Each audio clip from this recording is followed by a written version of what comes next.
Did I get the cheat sheet? Oh, there it is. Never mind. Good evening. I'd like to call to order the February 9th, 2022 public hearing for the City of Tampa's Architectural Review Commission. Welcome, everyone. I am Susan Klaus-Smith. I am the acting chair for the commission this evening. If you are here to present a project, you will have limited time to make your presentation, so we suggest being thorough but concise. When coming to the microphone, you will need to identify yourself and your relationship to the project. The commissioners will not ask any questions during your presentation. Your project should be presented in the following order: the site plan, the elevations, architectural details, and wall sections. Staff will present their staff report, and then we will ask for public comment. Following your presentation, the commissioners will be asking questions in the same order as the presentation. Please state and spell your name correctly, or clearly, sorry. If you are here to speak for or against a project, your time will be limited to 3 minutes, so take some time now to summarize your comments because 3 minutes does go by very quickly. Following public comment, the applicant will have 5 minutes for rebuttal. The public hearing will then be closed, and the only comments which will be allowed after the public hearing is closed will be in response to any questions from the commissioners. The commissioners will then discuss the case and will make their decision based on the city ordinance, chapter 27 of city zoning code, the design guidelines for the historic district that the project is in, the Secretary of Interior Standards, the Historic Preservation Development Review, or HPDRC, comments, and the testimony given at the public hearing. Please remember that the ARC can only act on items that are within our specific jurisdictional responsibility. Owners and agents are independently responsible to obtain any appropriate permits and/or approvals. Now, please, if you haven't already done so, please silence your cell phones, and I'll ask my fellow commissioners to introduce themselves, starting on my right. Good evening. My name is Stephen Sutton. I am a registered architect, and I hold the Architectural Historian Chair for this commission. I am Brent Taylor, and I'm a building contractor. Ashley DeCubis, I'm an attorney. And again, I'm Susan Klaus-Smith. I'm an architect. I am the vice chair. And with us tonight, we also have Dennis Fernandez, Ron Vila, Beverly Jusek, and our attorney, Kamara Pettis-Mackle, Kamaria. And then we'll open our first case. I'm sorry, is Elaine here tonight? Oh, I didn't see her. Sorry, Elaine. And Elaine Lunt. Good afternoon, commissioners. Kamaria Pettis-Mackle from the City Attorney's Office. Will the commissioners please state whether or not they've had any ex parte communications regarding any of the items on the agenda? I have No, none. I have none. Additionally, will the commissioners please state whether or not they have any conflicts of interest regarding any of the items that are on the agenda? I have I have none. none. And just a friendly reminder for the commissioners to please speak loudly into the microphone, especially when the commissioners are discussing the case, so we can hear. Thank you so much. Thank you. Good afternoon, Commissioners. Ron Vila, I'm staff with Historic Preservation. At this time, we're going to move to the swear-in. Everybody that wishes to testify, including staff, please stand up and raise your right hand. Do you solemnly swear or affirm that the testimony you'll be providing this evening is the truth and nothing but the truth? I do. Thank you.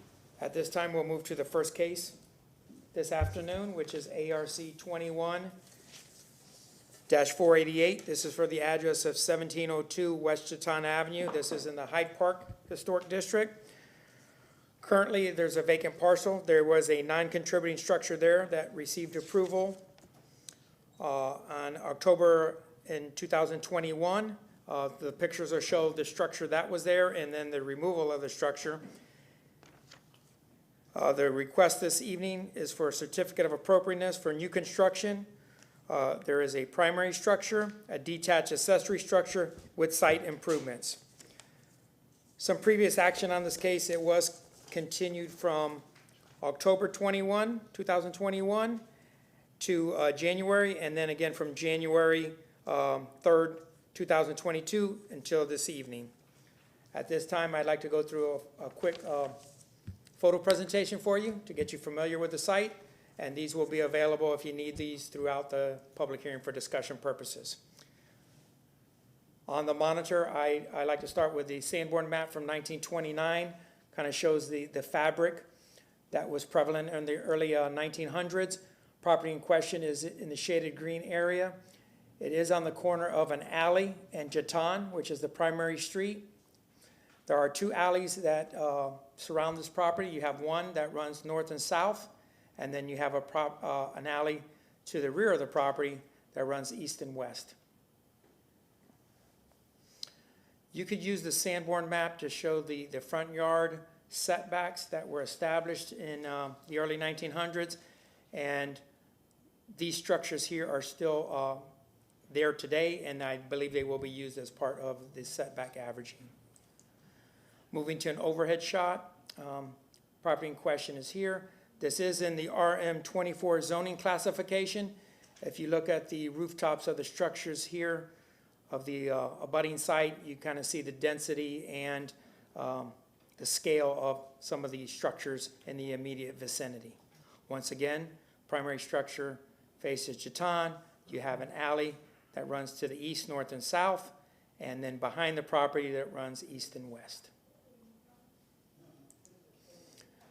This was the non-contributing structure that was received demolition, as I stated earlier.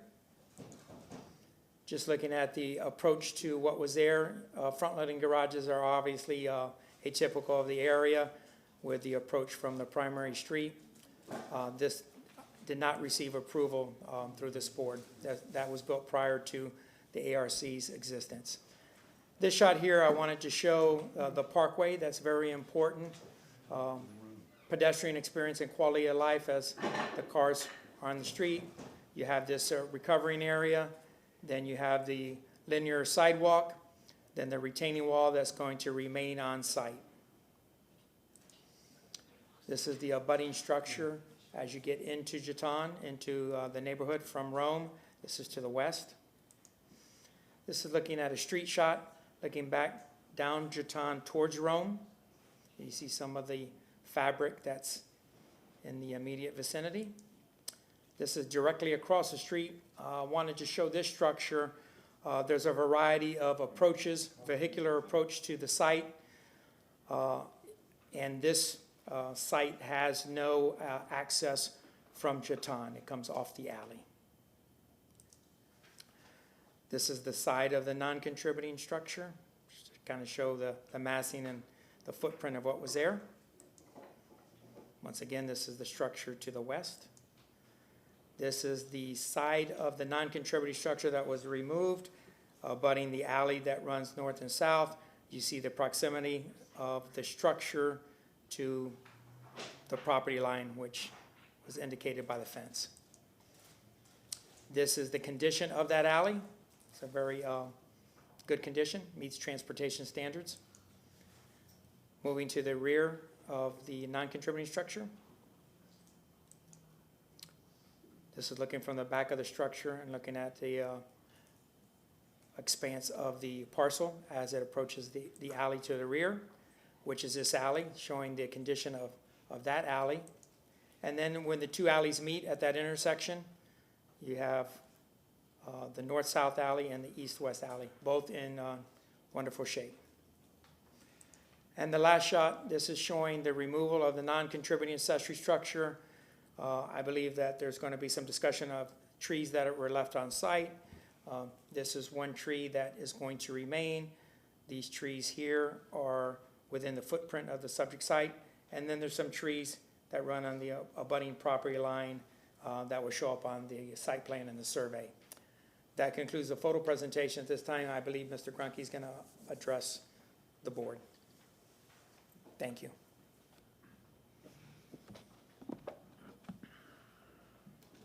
Is the microphone here? It's already there. Just speak, Okay, great. but hold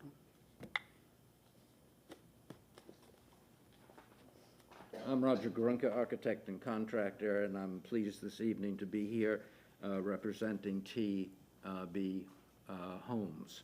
First, I have some 6 letters of no objection, meaning 6 letters of support that I would like to give to council.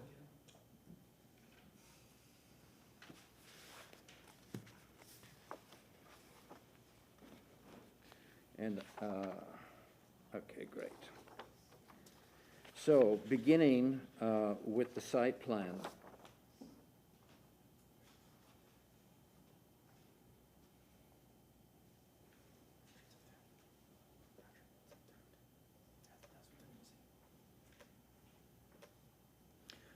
Okay, so you can see the pochade areas are the building footprints. The air-conditioned area, the lanai and the front porch are also part of the structure, but not part of the air-conditioned space. The building has a total of 4,684 square feet, 4,684 square feet, the primary structure, and the secondary structure has 440 square feet of air-conditioned space, and that is, of course, above a garage space. So in the front, we are asking for a design exception because we are saving the tree, this old tree, grand oak in the front. In order to do that, we cannot encroach upon the 20-foot radius of the tree. So that puts our structure 19.43 feet from the front property line. So it will not be in line with the neighboring structures, but it is for the preservation of this tree. We have one other design exception, and that is for the garage, the secondary structure. RM24 requires the structure, the secondary structure, not exceed 15 feet, but following the character of the neighborhood and the typical garage apartment units that are scattered throughout the Hyde Park district, we are matching the typical of 22.5 feet. And yeah, that is our design exception number 2. If you look at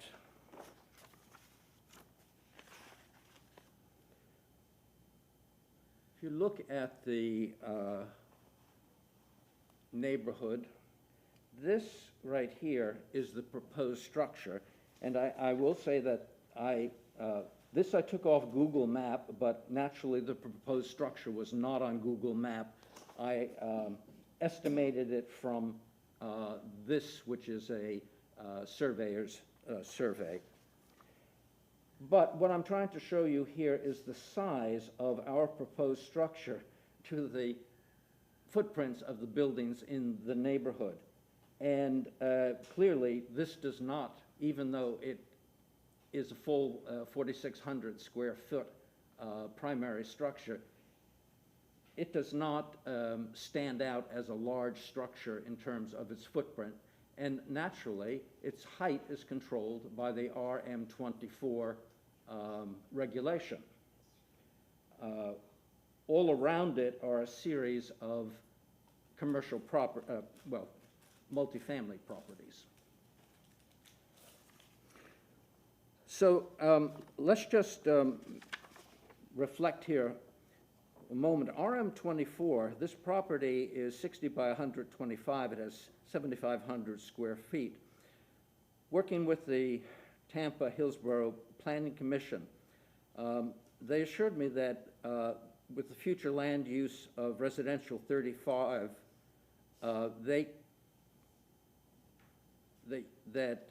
this property would be able to have 5 units on it. And indeed, in addition to that, the owner could purchase through special request an additional unit. So by right, this site could have 5 units. Naturally, the design of those 5 units would have to comport to multifamily typical in the design district. It would have to comport to setbacks and all the other requirements. But the owner and the developer is not obligated here to put a single-family house on this property. The amount of urban activity that will take place in a single-family house is going to be far less than if there were multifamily units on this site. This project has been reviewed by zoning and received no objection. It has been reviewed by natural resources, meaning the trees that we're saving and the trees that we're asking to remove. No objections by natural resources.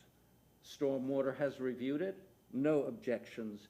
Transportation has reviewed it with the garage coming off of the alley, no objections. So zoning, natural resources, stormwater, and transportation have not objected to this design. So here are some houses that are large in scale. This is a new house on Oregon, and it came before the ARC. I don't have the square footage of it because it is too new. While it's listed on the property appraisers, the square footage isn't listed. But you can see how large it is, and it isn't just next to other large houses. It is next door to this charming old four-square that originally had only 3 windows and a gable in the front. You see the red marker that I've put on there. That is a recent addition within the last couple of years. So you have this very, very large house next to the historic residence. Also, across the street, or catty-corner across the street at 901 South Oregon, and while these houses are not in historic Hyde Park Neighborhood Association boundaries, we have one Hyde Park district. So this is at 901 South Oregon. It has 5,160 square feet in the primary structure and 550 square feet in the secondary structure. If you go down to Bayshore Boulevard, and part of Bayshore Boulevard is also not only in the Hyde Park Historic District, but very well situated in the historic Hyde Park Neighborhood Association. There are any number of homes on Bayshore Boulevard, historic homes that are 6, 8, and even 10,000 square feet. So the size of the house is not exactly, it's not just a number. It's a combination of the number, where it is located, what it can be compared to, and what the massing of this house is. Speaking of mass and scale, I know that most of you understand it, but for the public as well, I have drawn this up. This is an example. Our proposed building is here on the left, and this is an imaginary building that I have put together. It is exactly the same width and height, meaning the height of the roof, not counting the parapet. But you see, our proposed building has a 9'4" interior ceilings and a high roof line. This building on the right, which would be legal under RM24, I've designed this hypothetically with 2 11-foot ceilings and the parapet, which doesn't count in the floor to roof height of 30 feet. So you look at the one on the right, I'm not saying it's not nice, but it's large and impressive. The one on the left is designed specifically to have a more human, diminutive, country feeling to it. And it is through that technique that I have been able to take the 4,600 square feet and present it as something that is well within the limits or fits well into the neighborhood. Let's look at the properties around quickly. This is the property, as Mr. Villa pointed out, our proposed structure project is on 2 alleys, the east alley and an alley to the south of it. This is a photograph showing the east alley. You can see the parking space to this massive structure. How this was approved, I don't know, but it's obviously there, has been there for many years. And it is just a massive flat expanse of building, of siding. To the south down the alley, we have this. which is extremely oppressive when you go down the alley. So, and I think we should also mention that the house to the west of us, this is the site plan, has received approval for expansion to this, which is about 30 feet from the alley. Our structure is 41 feet 9 inches from the alley. So compared to the neighboring properties, we are well within scale, and we're also within what I would say a residential massing is. This, of course, is Caddy Corner across the street, another one, and then we have this on the same block, which is the Vendome, which comes right up to the sidewalk, and in the rear, there's only space for cars to park somewhat diagonally. This is also on the same block, in the same block, and then around the corner is the hulking mass of Villa Roma. Going down our alley, there's a series of garages with residences above. There is, if I can find, here it is. This is more in keeping with Hyde Park. This is a historic contributing structure. And this is the size of the proposed secondary structure that our project includes. So again, the square footage is not anything exceptional. The project has received review and there has been no objections by zoning, stormwater, natural resources, nor transportation. The detailing of this, which we'll get into very shortly, is a residential, very humanistic scaled structure. So let's go on to the style.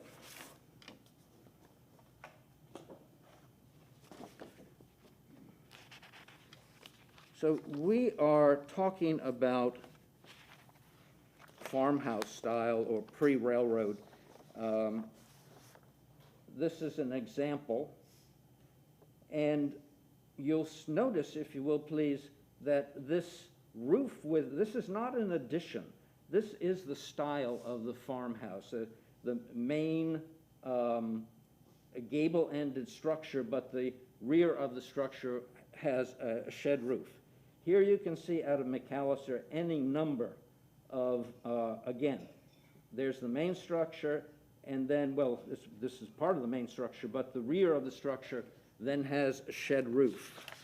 Here again is another, and this is with beaded tongue, I retract that.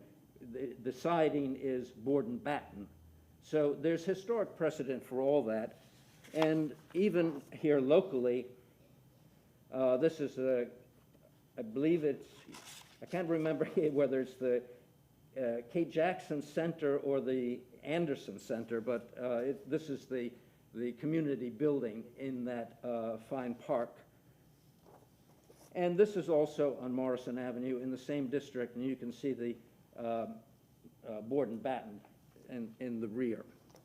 So as far, also I want to say that this is one of the character-defining features of all of the farmhouse is a center hall with two rooms on either side. And that is typical of most classical southern buildings, but even down to the simplest. So we have here, as you can see, a center hall upstairs, the entry hall, and 2 rooms on, or a room on either side of the entry hall. So our design is almost right out of the book as far as style goes. Plans.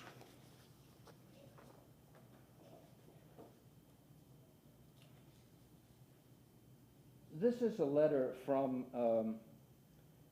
Joel Sousa to Ron Villa, and it is clarifying what the 30-foot height limit is for RM24.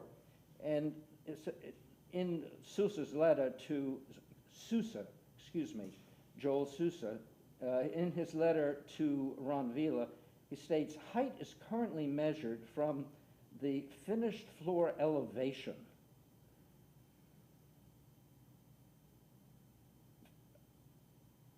So it's 30 feet from the finished floor elevation to the peak of the roof. I just want to make that clear because there was some question when I came on board this project whether the building exceeded that.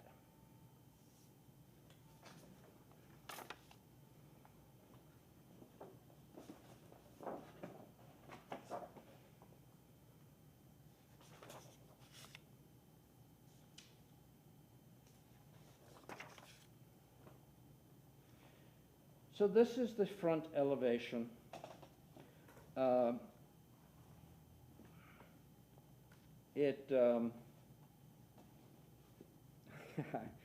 roof is 5V crimp, metal roof. Again, it's the center with a room on each side. The full porch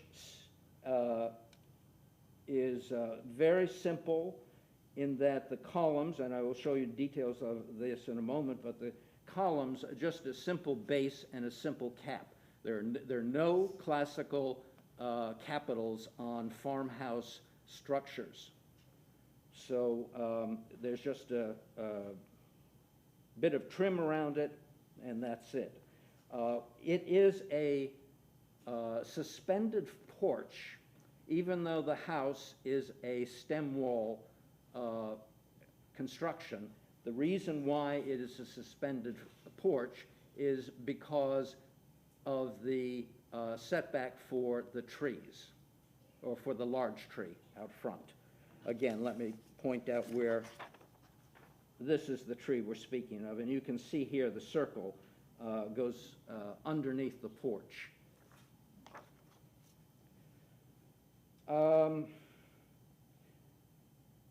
Construction is hardy board, or the finished surface, the skin of the building is hardy board, board and batten.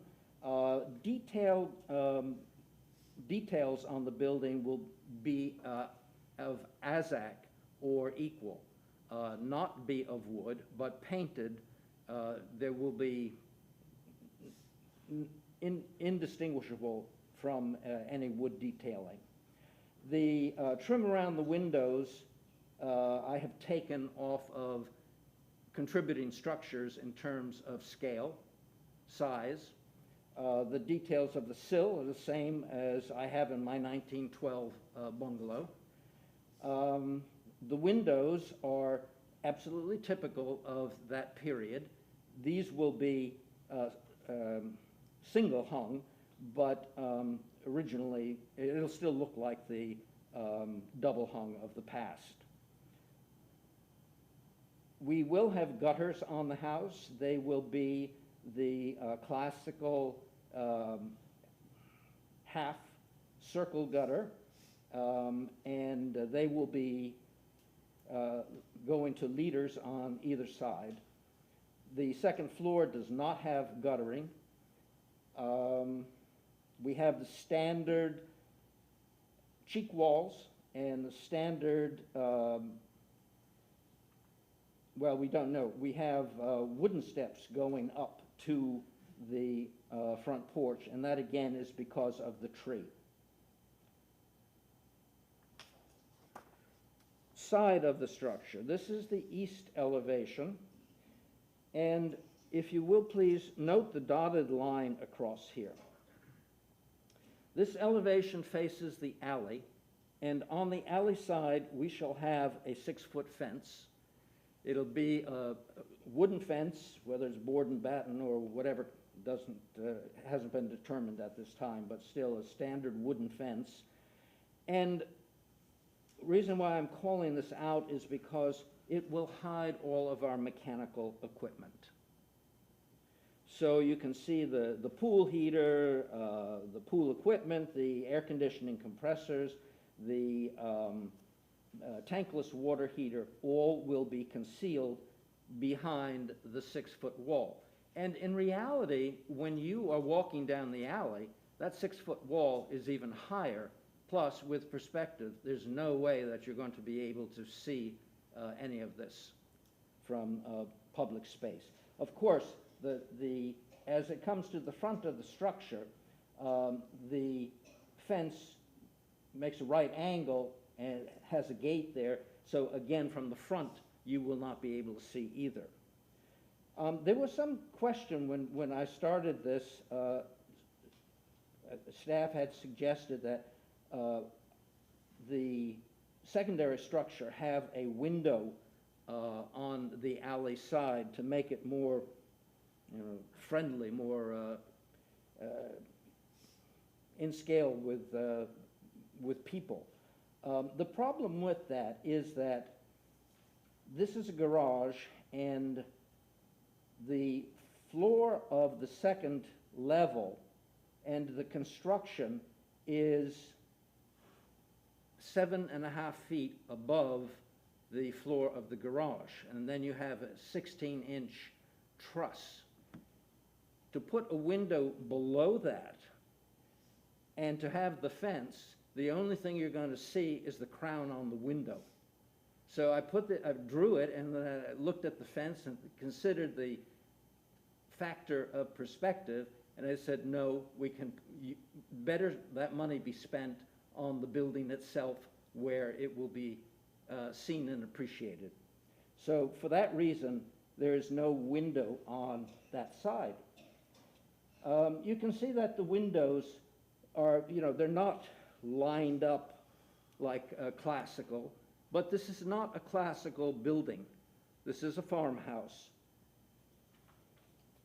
And again, here you can see that character-defining feature of the pre-railroad farmhouse, the gable and then the shed roof to the rear. This is the rear, and I would like to explain to you that this is a cut-through, so you won't see that way, but that is cutting through the the roof between the main structure and the secondary structure. Very simple and very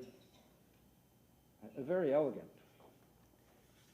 This is a view from the west. Again, we will have the fencing, and I notice here now that among all the things that I've been tending to, I did not drop the water heater. The tankless water heater does not need to be at that height and will not be. It'll be down again like the tankless on the east side, so that the neighbor will not see the equipment.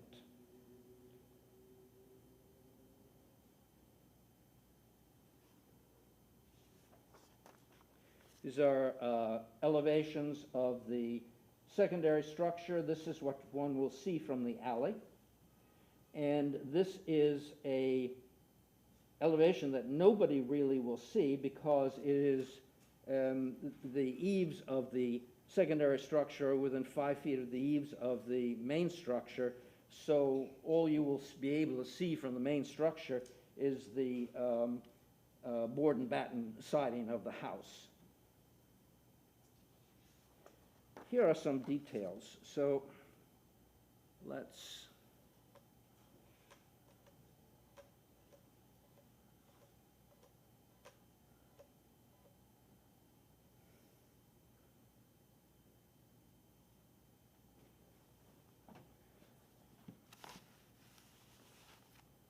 Okay, so this is a typical porch. You have your pad. On the pad, we have our 16 by 16 CMU, and then the suspended floor. The flooring, the decking itself, is going to be composite, 1 by 6. Trim on the edge is, as you can read, it's, well, the structure is a double 2 by 10, but then the hardy board facing, and exact trim on the underside of the decking material, which extends out over the structure. Then this is what I was trying to explain. We're going to use a simple 1 by 8 exact base around each column, and as you go up, it's a 1-inch hardy board trim around the top of the 6 by 6 column. And the column itself is a 6 by 6 with a hardy board wrap. The underside of the eaves, wherever there's an eave on this structure and the secondary structure, the underside of the eaves will be beaded tongue and groove, and the supports are exposed. You can also see the radius gutter here. I see that I have it in black. I think they want it in white. Nonetheless, it's the same idea. It's anodized aluminum, and again, the 5V crimp roof. This is a detail of, let's see if I can get this. So this is a cut through the lanai. So you see here on the left, we're at the interior. This is the interior of the lanai, but the lanai is open, so that's why we have the exterior treatment on the east wall of the lanai. So there's a window looking into a dining area. It's board and batten, our standard window details, and then above it, we have our structure covered with the hardy board and the trim details.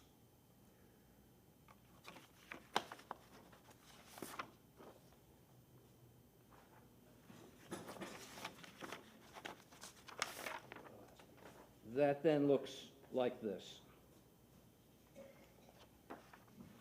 This is, everything's very similar. The same vocabulary, only on the secondary structure simplified somewhat. Well, the clock is telling me that I've spoken long enough, so I'll turn it over to you now. Thank you. Staff will present the report. Good evening, Commissioners. Ron Veal, I'm staff with Historic Preservation. The request in front of you this evening is for a new construction in the RM24 zoning classification. The request is for a certificate of appropriateness for new construction for a primary structure, for a detached accessory structure with site improvements. In your packets, there's letters of support and there's letters of opposition, and then additionally, some were submitted this evening by the applicant. Staff's finding that this application is consistent with the Hyde Park design guidelines with the plans that we reviewed in January 7, 2022. Having said that, if this project is to move forward, that is part of the motion, that there's 2 outstanding design exceptions that need to be approved administratively as we move forward. As he stated, one was for the front yard setback from 25 foot to, I believe it's 19 and change, and then the height of the accessory structure from 15 foot to 22.5 foot. Both of those design exceptions are customary and ones that you review on a monthly basis. Moving to conditions, on page 3 and page 4 of your staff report, we met with the applicant prior to the public hearing tonight. The majority of these have been addressed this evening, but I wanted to touch upon a couple of other ones that need additional conversation moving forward. Bullet number 4, he did talk about the setbacks, but the elevation from grade should be consistent with the block face as well. if he could elaborate on that during the question and answer sessions. The hardscape, there's a transition from the alley to the garage entrance. What is that material? And then also the walkway off the front, because the walkway does encroach into the protective radius of the grand tree that's there. In working with natural resources, they had asked for some kind of paving material to be put there so there's penetration for the water to filtrate through. Usually we see a solid pour with the appropriate scoring, but this is a unique situation. I believe the applicant needs to go through a wall section for the accessory structure as well, and to complete the wall section that he was going through when his time ran out. As part of that wall section, there's a transition from the siding to the foundation. There's usually some kind of drip cap there or transition of materials that I believe are indicated on his drawings, if he could elaborate on that. And then also elaborate on the foundation. He talked about a rusticated stone in the front. I believe that he has additional information. He has a material palette that was included in the submission, but was not submitted tonight because of the time. Moving to those sections, he did call out the roof material, if he could elaborate on the fascia and soffit a little bit more. The windows and doors, he expressed that they would be single hung and to be period appropriate and match the style of the design that he selected this evening. We need some literature on that as well. And then the garage door, he illustrated a garage door, but additional information is required for the garage door. And then to conclude, he talked about the fencing. Fencing plays a big part in this urban environment. So we look at location, we look at height, we look at the materials that are selected, and also the design. That concludes staff's portion, and I'll be here to answer any questions. Thank you. Thank you, Mr. Vila. We'll go ahead and open up to public comment. Please be sure to state your name and spell it, and then also you have 3 minutes. If you haven't been sworn in yet. Nope. Can you just go ahead and redo the oath for anyone who just walked in? Does he want me to remove the material here?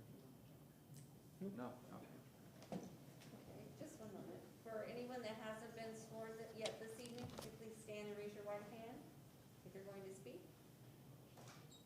Do you solemnly swear or affirm that the testimony you'll be providing this evening is the truth and nothing but the truth? Yes, I do. Thank you. Thank you.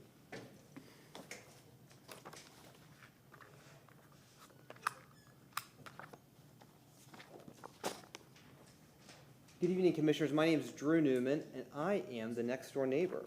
And let me see if this uses technology. And I'm here on behalf tonight of 32 neighbors on our blocks in Chaton and the adjoining blocks who are here opposing the project in question. We're opposing it for several reasons. First, the 32 neighbors oppose it because of the size. The 4,600 square feet is 29% larger than the largest house on the street. And the building to lot ratio is 29% larger as well. And these specifically go against pages 69 of the Hyde Park Design Guidelines and section 27115 of the code that ask you to consider the size of the new building compared with other buildings in a block, not on Oregon, not in Bayshore, but on the block, and the massing and the relationship of the building massing in the same area, and then also the percentage of the site building that covers compared to nearby lots. Secondly, as the architect kind of mentioned, the proposed plan will remove 9 of 10 trees on the lot, which is a big concern to the character of the neighborhood. And then third, the 50-plus-year-old curb cut would be removed, shifting traffic to an already overburdened and deteriorating alley. We are concerned that the project would fundamentally alter the scale of Hyde Park by adding a structure that the future applicants would be judged against, and I want to bring that to your attention.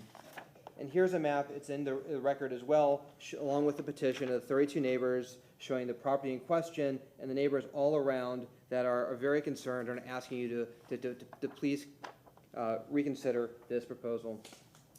I also want to highlight an issue that I shared at the October hearing that's still unresolved. And the fact is that my family and I co-own 1 or more trees that straddle the property line. And this one here you can see is our sealed survey. that shows one tree in question, for example, that crosses onto our boundary line. The architect has an architectural site plan that he claims doesn't show this, but a site plan is not the same as a sealed survey that is here too.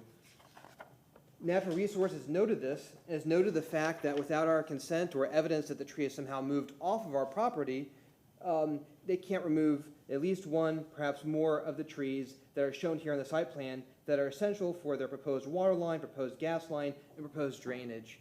This is an issue that we raised in October, and this issue I first raised with the developer when I sent him our survey on June 10th of last year.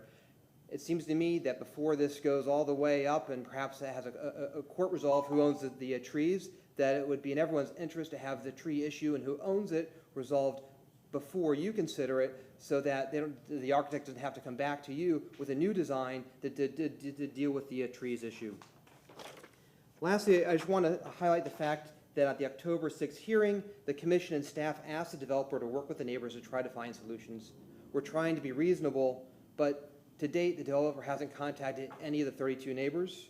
We successfully tried to reach out through his council agent, and that was declined, and the design is unchanged since October. We want to be reasonable, but haven't been able to be met. I don't know what else to say. Thank you very much for your consideration. Newman. Anyone else would like to come forward and speak for or against the project?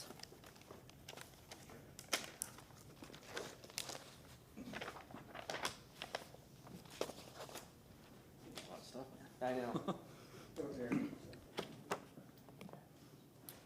Good evening, Commissioners. My name is Tyler Hudson. I'm a lawyer at the law firm Gardner Brewer Hudson. My address is 400 North Ashley Drive. I'm counsel to Drew Newman, who just spoke. Being a neighbor, especially being a next door neighbor, Drew doesn't have any sort of superpower. Lawyers will sometimes tell you different stories about neighbor testimony depending on which side they're on. But what's really important is that Drew owns, and his wife Ariel own a piece of land with a house on it that's right next door.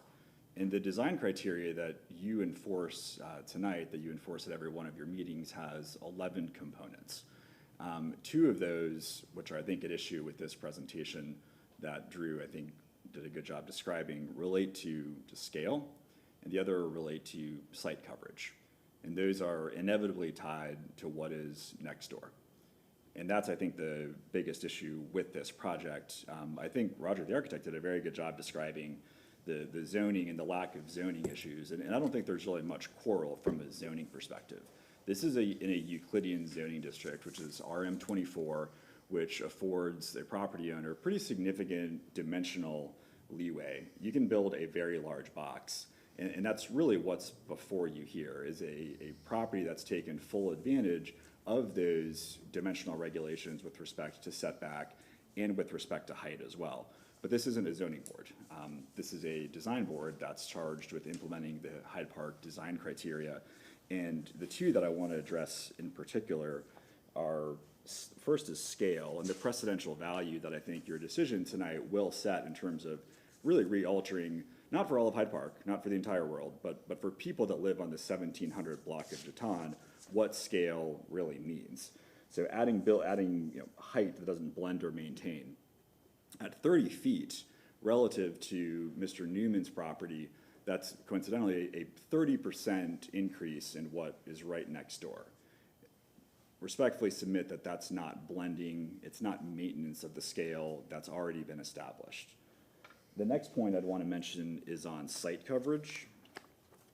There was a comment about the rear setback being, the main house being 41 feet. I think for the primary structure, that's true, but when you combine the primary structure of the application property with the rear home, it's pretty extensive coverage. I think it's a 0.66, which compared to the 43% lot coverage next door, that's a 53% increase. So you've got a really very significant increase in site coverage, a very significant increase in height that really undermines, I think, the scale and the site coverage from a precedential standpoint that will forever be altered if the project is approved in its current form. Not any project, but just the project in its current form. We'd ask that you either continue or deny this application. Thank you. Thank you. Is there any other?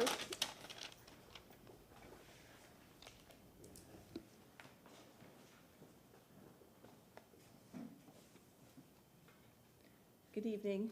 My name is Lissa Bailey. I'm also a neighbor to the property, and I'd just like to reiterate our Can you, opposition. I'm sorry, Kamaria so Pettis sorry. Mackle from the City Attorney's Office. I couldn't hear. What was your first name? Lissa, Lissa, Thank you.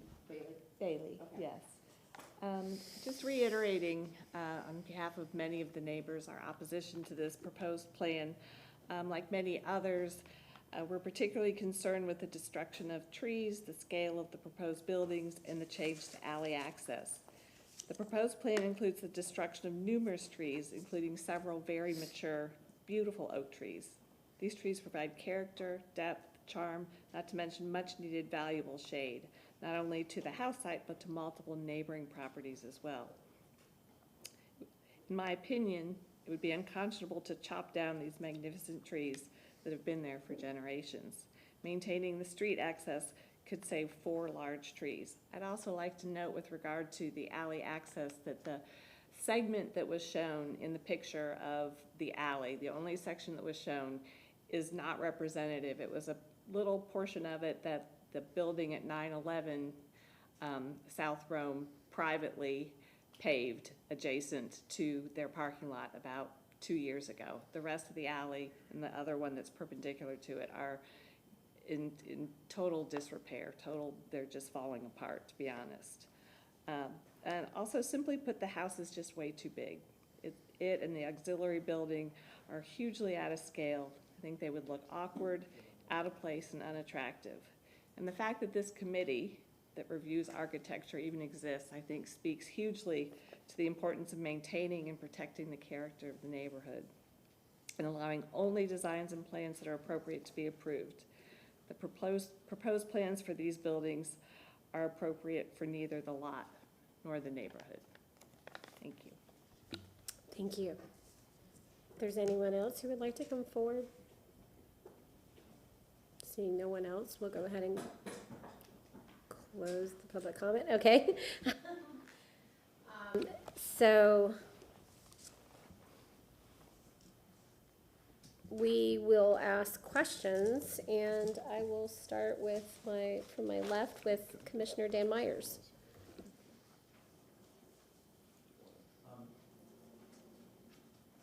This question is for staff. Sorry, this question is for staff. So what is, using our standard averaging technique, what is the setback from Chaton that is required?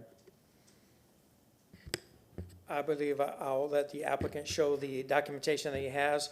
In prior discussions that we had prior to the hearing this evening, we advised them to take the averaging on the block on both sides, on the south side of Chaton and on the north side, and then we look at that averaging. Take into consideration that they have the large tree in the front that they're trying to save, and then the protective radius is a 20-foot radius for a grand tree that was indicated on the site plan that was presented this evening. It's the radius of the tree, the 20-foot radius, that has determined the setback of this house on the street. The house does not conform to, or the setback does not conform to the others on the street, but in order to save the tree, we're forced to bring the house, set it back some. And as I say... Excuse me, I heard someone say that it would be required to be 25 feet back. Is that, the house is required to be 25 feet back? Excuse me, Scott Steady with Burn Foreman representing also. The setback in an RM zone is 25, and that the house is 25, at least 25 feet. To reiterate, the underlying zoning there is RM 24. The front yard setback by code is 25, the sides are 7, and the rear are 20. When we measure the front yard is to anything above 36 inches, which is the porch columns. So that's where the front yard would be averaged, and that's the dimension that was provided, I believe this evening, that I said 19 and change. Can you please put your site plan up so that we can see that for reference as we're discussing? And then zoom into the front portion of the site so we can see the dimensions more clearly. Well, it's 19.43 to the front porch. So averaging, you can't average as you would. Normally, if you have RM24 in a historic district and all the other houses are residential, non-RM24, and they are close to the sidewalk, as is the case on Chaton, you average and you pull the house facade up to the average. We can't do that because we are saving the grand oak.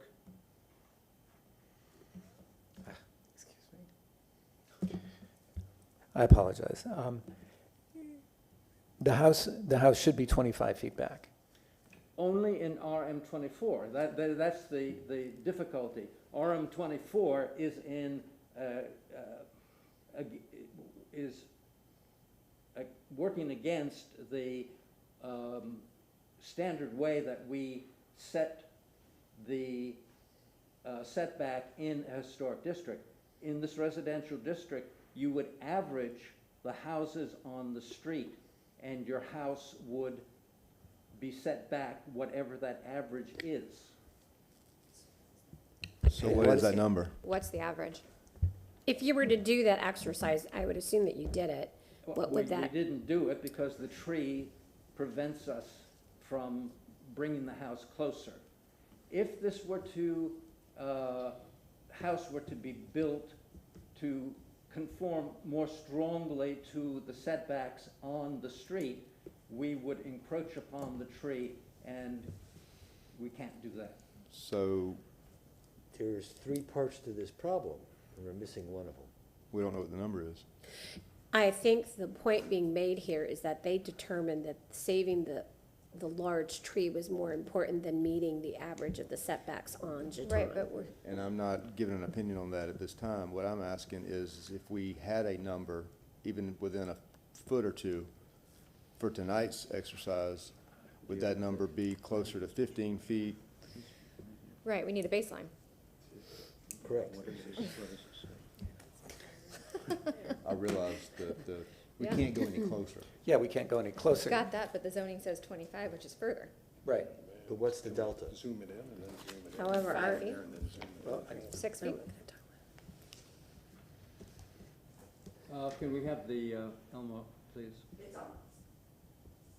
How do we? We can see it. if you want to zoom in though, that would be great because it's very small.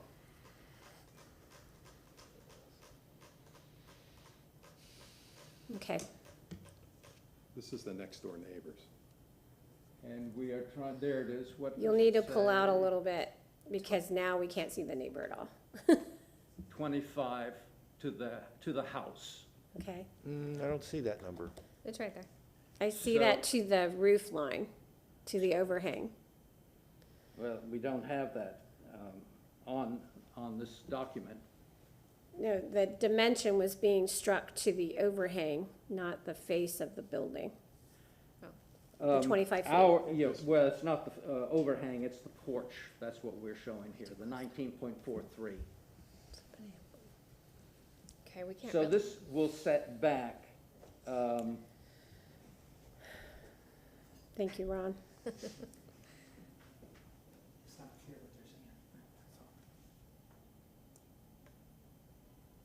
there, right there, yeah. Okay. Where's the neighbors at? Where's yours in the neighbors? Where's the illustration you just had? This right here. It's very small.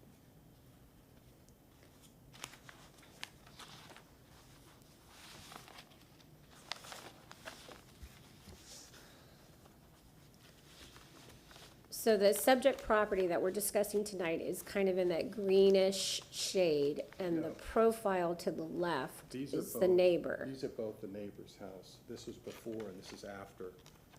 So this is. You're it's the pointing same on, you're house. pointing off page, so we don't even know which you're pointing at. May I show you this, please? You can see whatever the lineal footage is, you can see how they line up. We are set back more. You're That- set back but more. that doesn't seem correct unless you're leaving the porch off, because that illustration pulls your house way back, the primary structure way back. Is the porch included on that?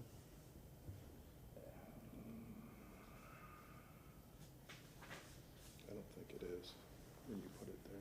No, all right, so the porch is not included in this here. But nonetheless, the 8 foot of the porch is certainly, look, you have the Von Dome, which is right on the sidewalk. So, and the other structures as well. If you were to average, we would be closer. Now, our building is 20 foot back from the tree. So, I mean, fundamentally, there's a conflict between RM24 requirements and the requirements of the historic district. And that is what the design exception is for.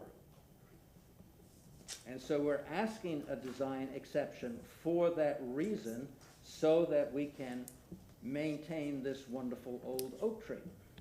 Is the argument that you couldn't get closer than 19 point whatever it is if you tried because of the tree? That structurally you couldn't do it even with the floating technique that you're doing? The size of the porch is a standard 8 feet, okay? Standard. So, so our building begins at the setback of the 20-foot tree. Could you show the site plan again? Zoom out, please. So the front of the porch is 19.43 feet. The porch is noted at 9 foot wide or deep. So that is 28.43 feet from the property line. Correct. At the front. Correct. Correct. I don't quite. But my question was, Yeah. is your point that you could not move the whole primary structure with the porch more forward because of the condition of the root system with the tree, Absolutely. and the Because of the structure of the condition of the porch tree, could not yes. accommodate that? If I Yes. may? Okay, So right now, the building itself, even though it's a 25-foot setback, the building is actually 28.33 setback because of the 20-foot radius of the 34-inch live oak. The porch is at 19.43. okay. It's all because of the live oak, but we are complying with the zoning setback to the building. Okay, Are we all on the same page? Yes, thank you. Do you have more questions?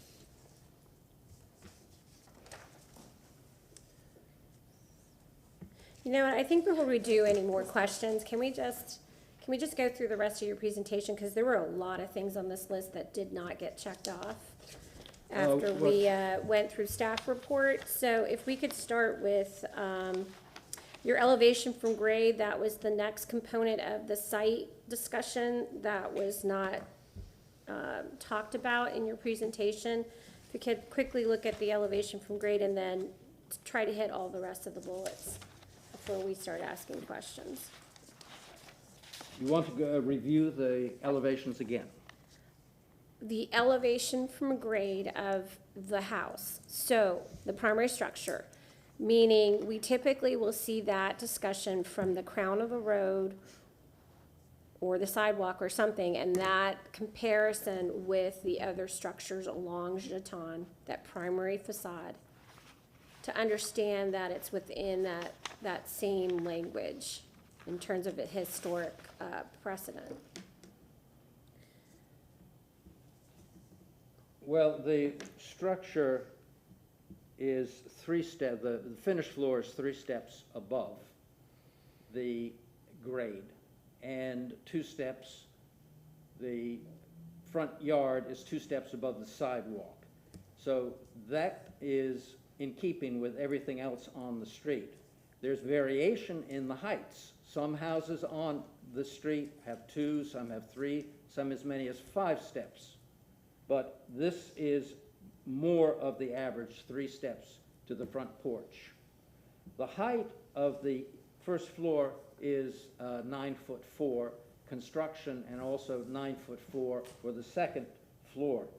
So that is your typical Hyde Park dimension.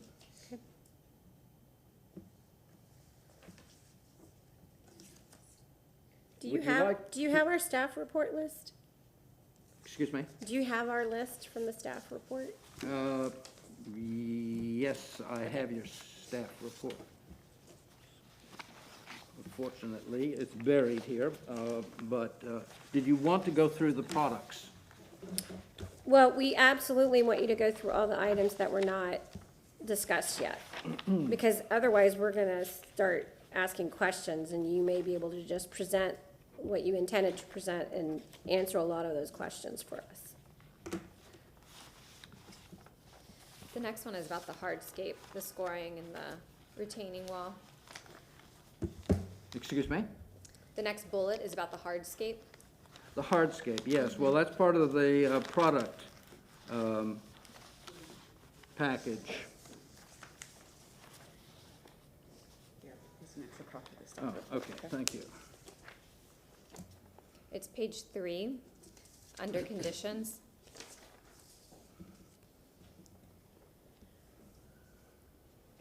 Yeah. The vertical component, do you understand? So we're on bullet number 1, 2, 3, 4, 5, the examples of all hardscape to include the scoring and retaining wall finished product. Okay, so, my products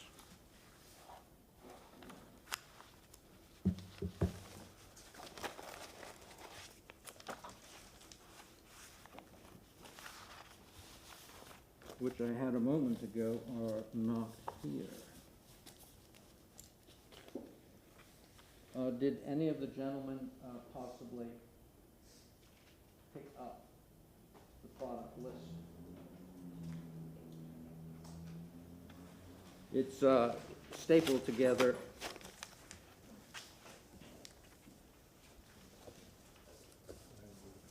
Yeah, no, I'm looking.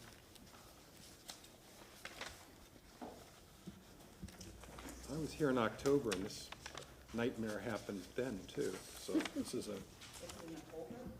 that's what I'm looking for. Lots of papers. Digital is your friend.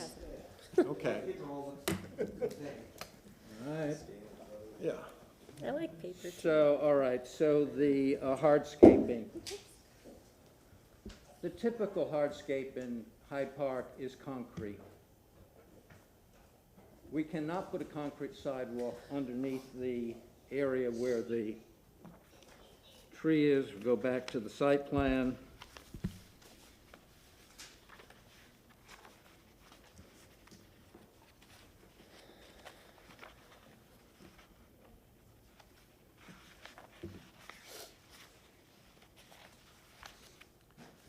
Some disarray here.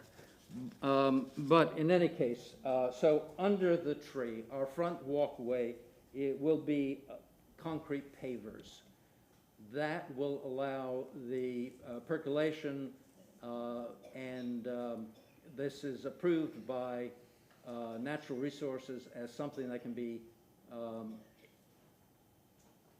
used underneath the canopy without harming the tree.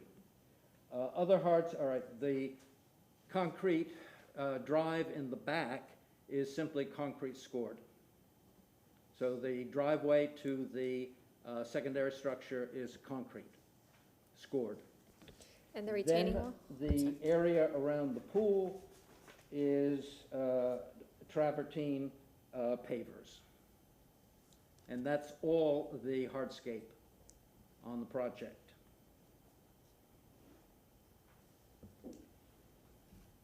Can I follow up on that? Multi-wall sections, I was going over those.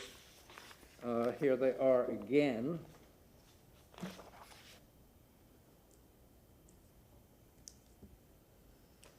I think what was missing from the sections was sections through the garage. They were not presented before. You did, Okay, you that's did right go here. over the porch at the front and That's at the. right here. Okay. Can you see that? Yes, thank you. Again, it's the same construction as the house. The detailing has been simplified. For instance, there's on the, let's go to the facade of the garage.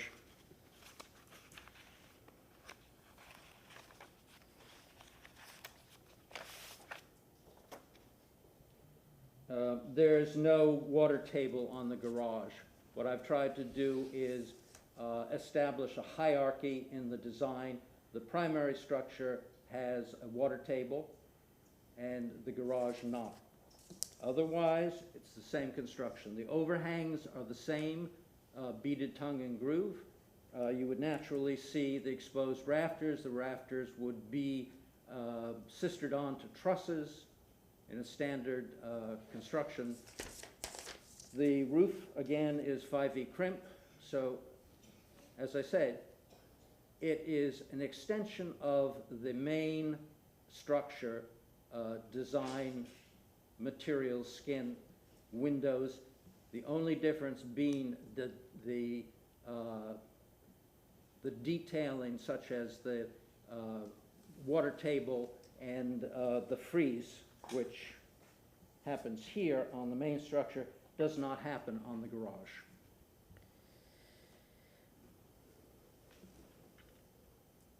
So there was another item, was the transition from the siding to the foundation. When you zoomed into your sections before for the primary structure at the front porch and at the rear,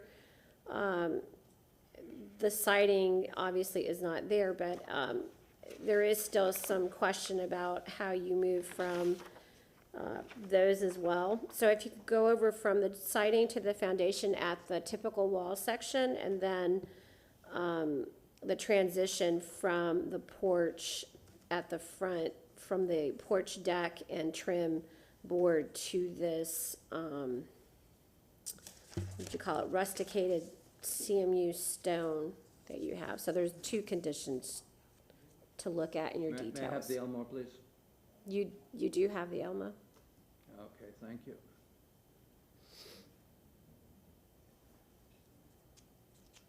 All right, so here you see the water table called out. The water table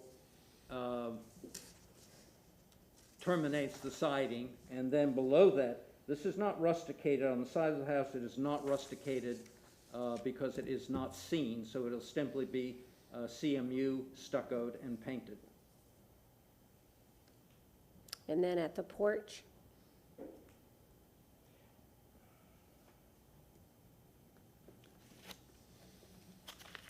You have it in that same view.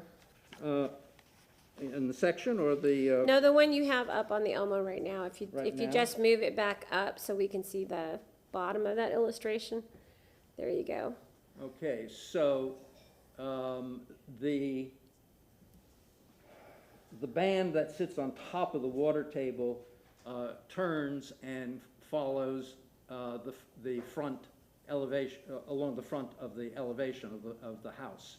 There's no drip edge because the porch decking comes up against the band. Okay. So And then, as I said, you have your composite wood deck, and we also have the lattice in front of the open space. And the rusticated CMU is where? Only on the front porch. Yes, can you use your I'll show you drawing what- to show would there be- us? I'm sorry, but it's right there. It's right here. Here, the cheek walls. And then do you have a detail through the lattice showing us how it's actually going to be captured within the profile of No, that? those are construction drawings that I've not done. I mean, Okay, I have designed and built, actually, probably 30 homes with this lattice work that you're speaking of. But I Okay. do not have the construction drawings. So do you have imagery of the rusticated CMU that you plan to use on this project?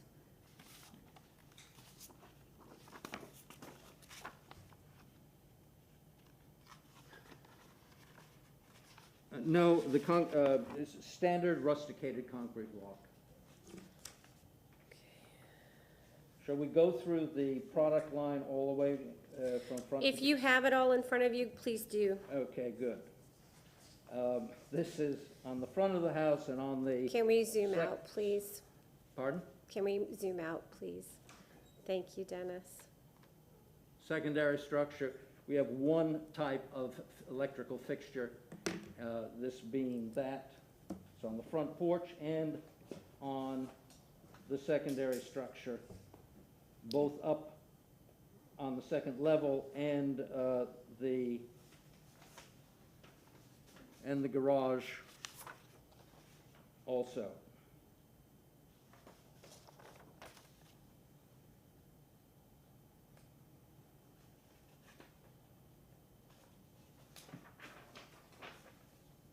This is our Geldwin front door. Thank you. This is our Geldwin front door. This is the door to be used on the lanai and on the mudroom. The mudroom detailing is exterior is the same as the lanai. So the same flooring, everything is the same. Here's the door hardware.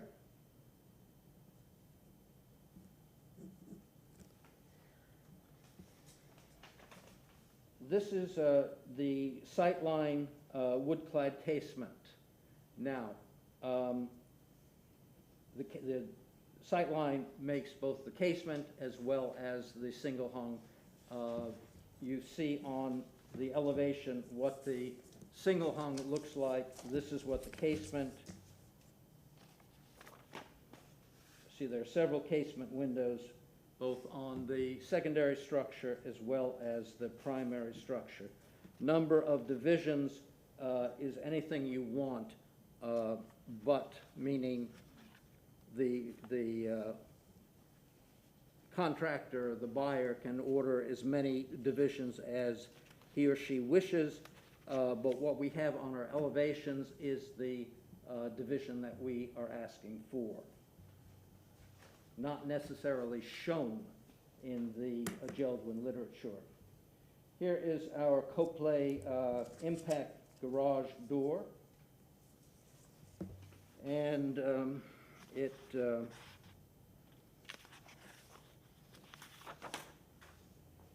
that's what it looks like on elevation. This is your composite deck, both on the front of the house, the front porch, on the front porch, period. Then our walkway up to the house.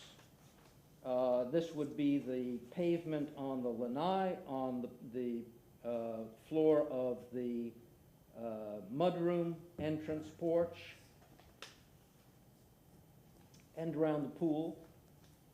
And this will be the typical finish around the CMU that is behind the fencing.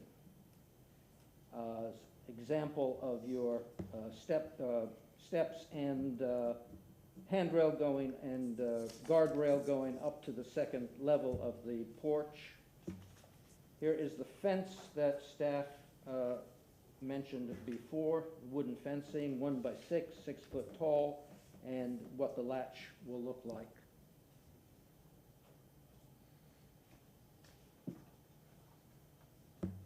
This is our colors, simply white and black. This is an example of the half round radius gutter. It will be in white, as noted here.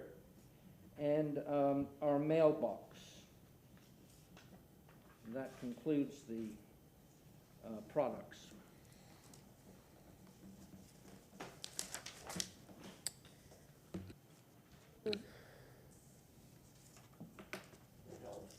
That did. So, we covered that, we covered that. The last things on the list are looking at details. And we've looked at your wall sections. Do you have any details for the following? And this would be detailed drawings, getting us in and letting us look at the detailing. For the installation of the windows, doors, and corner beads, as well as the railing detail. You showed us some imagery, but we also like to look at the detailed drawings, typically. No, I do not have a detailed drawing of the railing. I Okay. could provide that to staff. Okay. And in terms of the windows, you did have them in the section, but just if we could see a zoomed-in imagery of that, which clearly shows how it's all coming together. What do you mean by coming together? In terms of the actual details, the fine detail of how that all comes together, we can see the pieces and parts of the trim, the butt, that Well, sort of thing. As I said, And that would be a section-type detail. no, I do not have a section there. I have a Okay. section of through the window, several of them here, and that it just is your standard Hyde Park details. Okay, thank You have you. your sill, and you have your header and your trim. Okay. I think that takes care of all the bullet items that were listed by staff as outstanding. So we'll go back to questions. Commissioner Myers, did you have any additional questions at this time? Not at this time. Okay, sorry. Ashley? I have some questions, just so that we can clearly address the neighbors' concerns on the record. Let's talk about the size first and the site coverage. And similar to the front setback, do you have any percentages or a study about along the block as far as what your percentage is compared to the lot? I do not have percentages, I will say that, but I could provide those to staff. However, the drawing that I showed you, which is from Google, shows you the size of buildings in the neighborhood, in that block. It's just hard to And- tell compared to each person's lot, you know, how much Well, site you coverage is there. You can see there. There's no boundary lines, but okay. And I would like to point out that the neighbor's house, once it's been completed, will sit closer to the alley than my client's house. We gotta zoom out just a little bit. Excuse me? Can you zoom out just a little bit? There we go. Thank you. More, yeah. There. And as far as coverage goes, they have a secondary structure, we have a secondary structure. Mhm.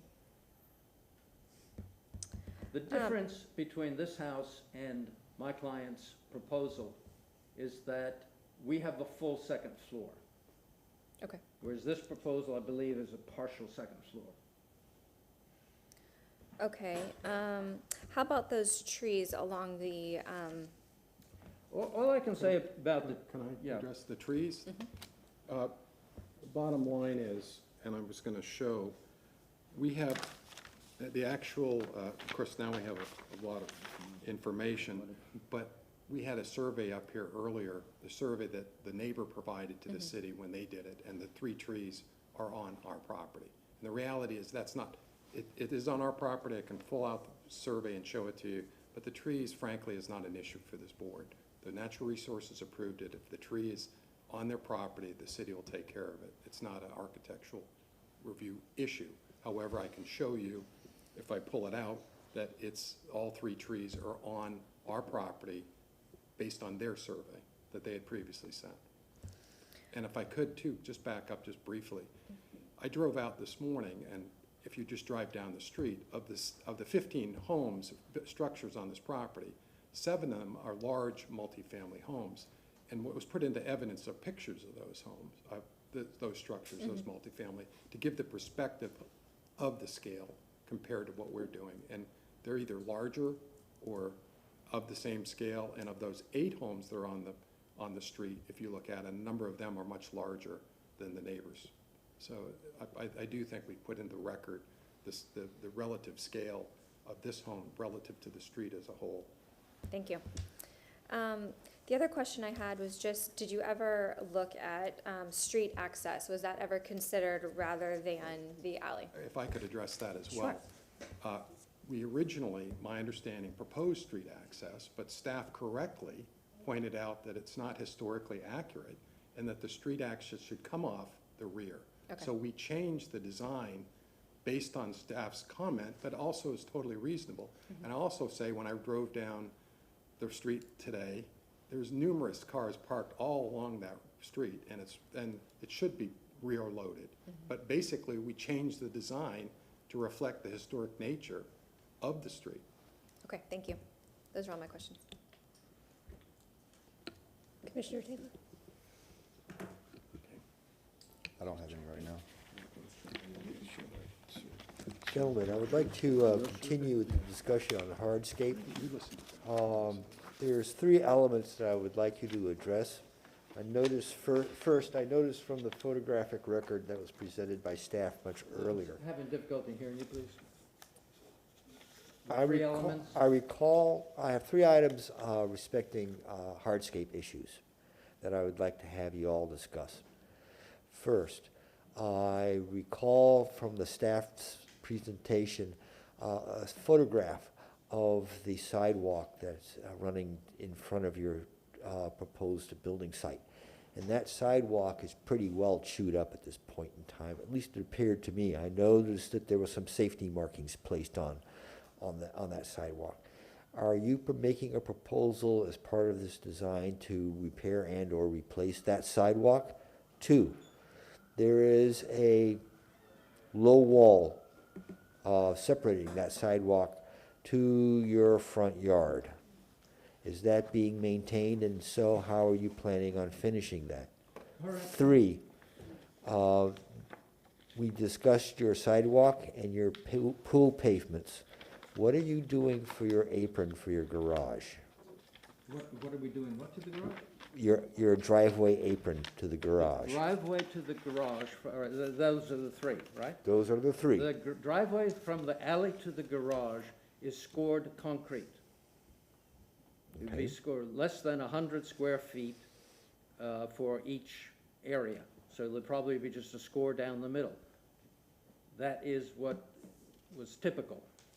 So concrete drive from the alley, and it's a drive, it's a pad from the alley to the garage door. The retaining wall at the front of the property has approximately, I don't have them with me, but we actually did have photos.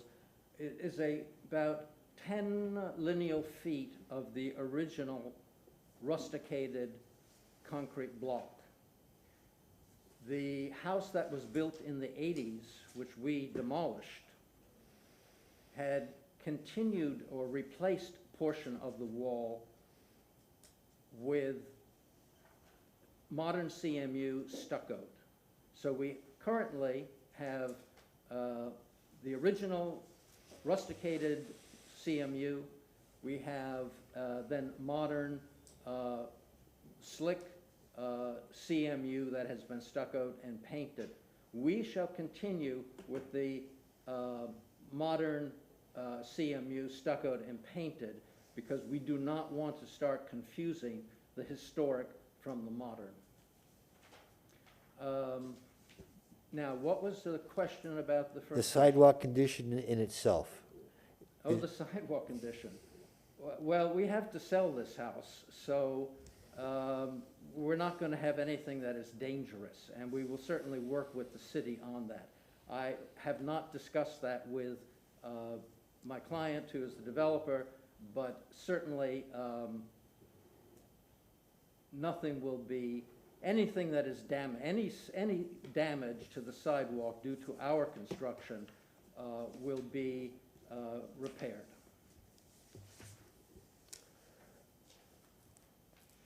That is all I have for question at this time.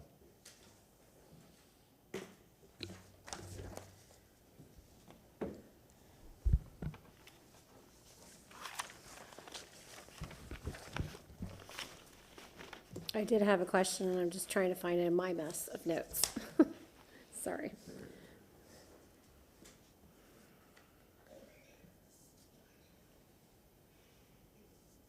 Oh, I did have a question about the existing retaining wall at the front.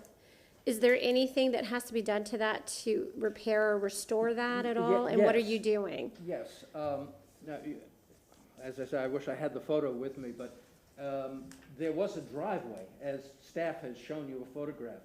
The driveway's been taken out, and we are not returning the driveway to the front, because there's no front-loading access. So where that portion where the driveway was is now just open. So you have, from the east side, you have maybe 10 feet of the rusticated, the old concrete block Right. retaining wall. Then you have another maybe 15 feet to the, or even less, to the steps up to the house, a little bit more of the modern retaining wall, and then a big gap where the driveway used to be, and where, that's it. So what are you? We will continue, we will restore, we will continue the retaining wall all the way across our property and repair that portion where there was a driveway.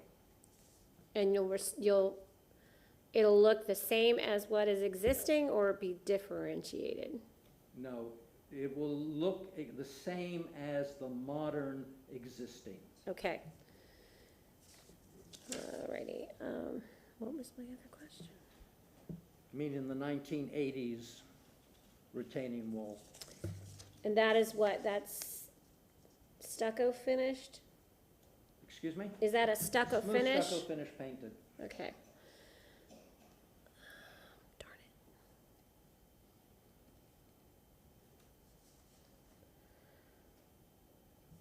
it.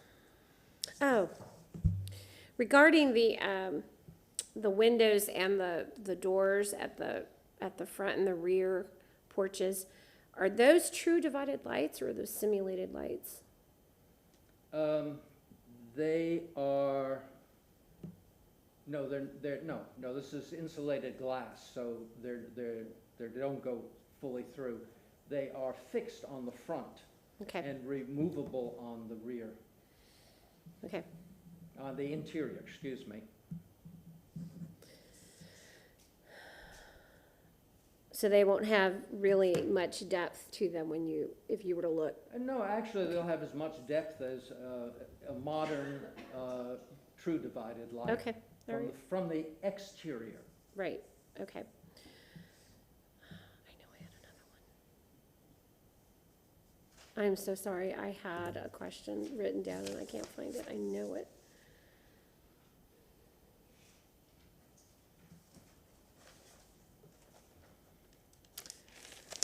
Oh, well, are there any other questions for the agent or the owner? Seeing none, we'll go ahead and allow you 5 minutes for rebuttal.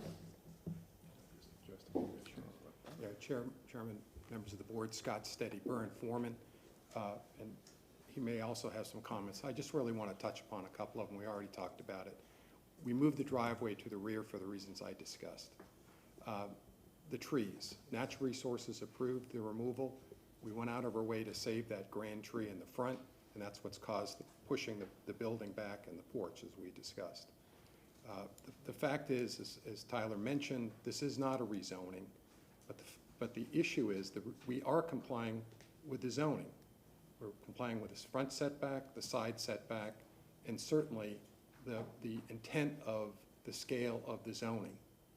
Relative to the comparison of the facts, as I commented, we provided photographic evidence of the existing street, the scale of those large multifamily, 7 large multifamily structures on the street, 8 other single-family homes, but a couple of those are very large. So from a scale standpoint, we comply with the zoning, which is the legal standpoint, and from the fabric of the street, there's a number of large, very large multifamily structures.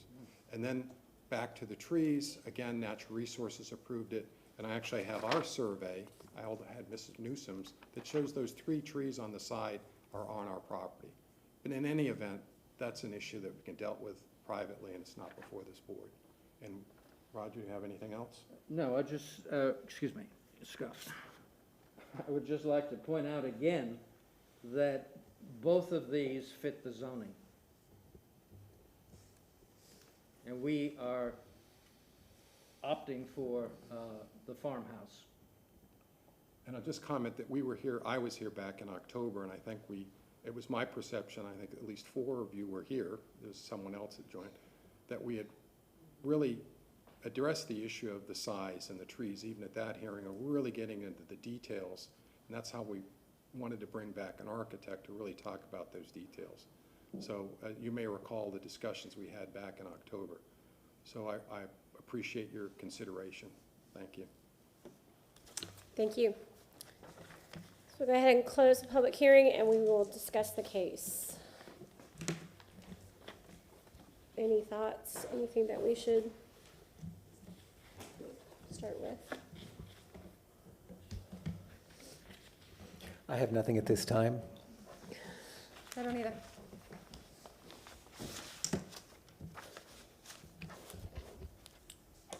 We got some added details tonight, but I still feel like we're missing quite a few.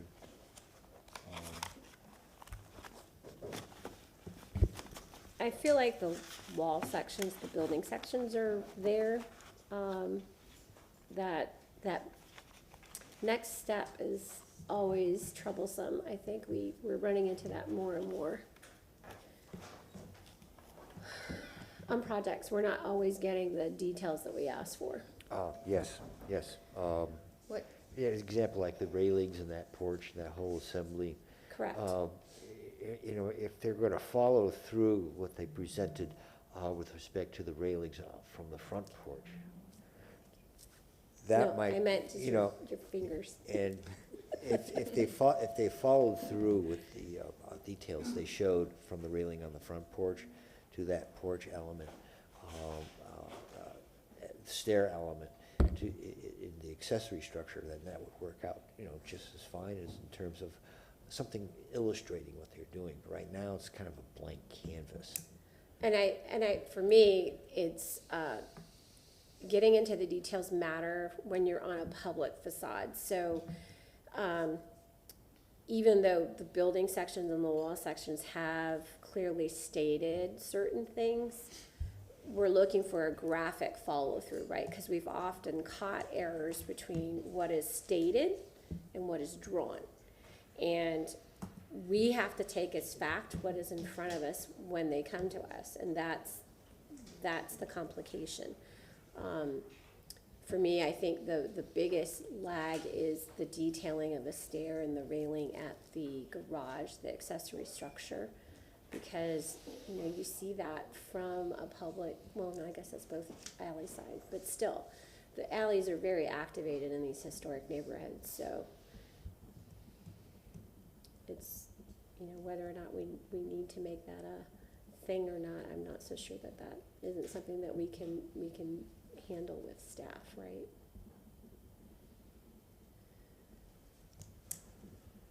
What's your feeling? I personally would like to see more and more detail of all these kinds of things that we see attached to the structures. Right, I don't need to know how many nails and No, we screws are don't. in No, there. we I don't. just want to know how they come together and that there's a thought for, you know, water and those sorts of things, the profile, the shadow play, those sorts of things that we see in historic structures, right? But then on the other hand, too, we've handed off to staff numerous kinds of these Yeah. details in the past. Yeah, I was gonna say, I actually respectfully disagree. I think that the images that he showed of what it's gonna look like was sufficient in my mind, and if there's more detailed actual drawings, I'm sure that's appropriate for staff to approve. To coordinate. Right, and coordinate. I agree with that. I agree with that. Okay. Because we have to remember, you know, we're not reviewing shop drawings here. This is Right. a schematic design at a certain scale. We're just not, there's just not enough meat in the drawings to discern that level of detail that we perhaps would like to see. Upon occasion, we might have a presenter come in and blow some of these details on up. But that's not what we have here. Any other points of discussion that we should? Any thoughts on mass and scale? It seems to be a pretty contentious. I feel that this is in a very mixed neighborhood. And there are lots of relatively modestly sized houses on the street, it would seem. But there are also lots of very large houses, and there are lots of multifamily buildings. I do not find the design as it is presented to be one that sits very well in that particular block. I see a lot of stucco, I see a lot of Mission Revival, or some, whatever the local apartment is, it's just brick. And I would like us to discuss what have in the past we approved So, farmhouse. so style is district-wide, it's not street or block, like massing, height, and those sorts of things. So farmhouse, from what I understand, exists in this district, It does. correct, Mr. Historian? So We have that. And it's we have appropriate from that perspective. And we also have some Craftsman versions of board and batten as well, too. So it's not an unusual application of material. Right. I just find the quantity unusual. Well, and I agree with what you're saying. I feel like A small lot of, handful. some of the pushback is probably because of the style. Rather, if it were more like what is on that block, there might not be as much. But there's so many different styles in that block. There's that stucco, like you mentioned, there's the brick, there's the, Lots of clapboard. I'm an attorney, so I don't know what the wood is called, but, but there's so many different types. Yes, this is different for that street, but like, Susan mentioned, it is in the neighborhood. So one thing I think, and we've run into this before with other projects, is representation, and I mean through drawing and how one draws. And, line weight is an important tool for an architect. And I feel like the illustrations that were provided are very one-liners, in meaning that there isn't a lot of differentiation of line weight, and there's no shade or shadow. And I often feel that when the public sees the sorts of drawings that we do as architects, if we don't humanize them in a way that they can enter and understand it can put a lot of walls in front of them right from the get-go. So for me, I think the board and batten would be an easier sale if that's indeed one of the issues, which we're presuming, because I didn't hear any of that come up in today's conversations. But just thinking about line weight, thinking about shade and shadow in the drawings, those sorts of things to help move a point across and allow others to enter the project from a certain perspective, not being architects and being able to just sort of turn that drawing skill on in our heads would help. And then the comparison of a drawing to a real life imagery, I think when they're side by side rather than scattered about, also helps. So for me, I think mass and height are within the district as a whole. When we look at it from a block and a street, I also agree. I think there are a variety of buildings on both the block and the street that allow for this project as it currently has been, detailed and thought about, I think it's appropriate from my perspective and what I heard and what I saw today. So I agree. Are we ready for a motion? if we're ready for a motion, let's go ahead and entertain one. We can do it. Okay.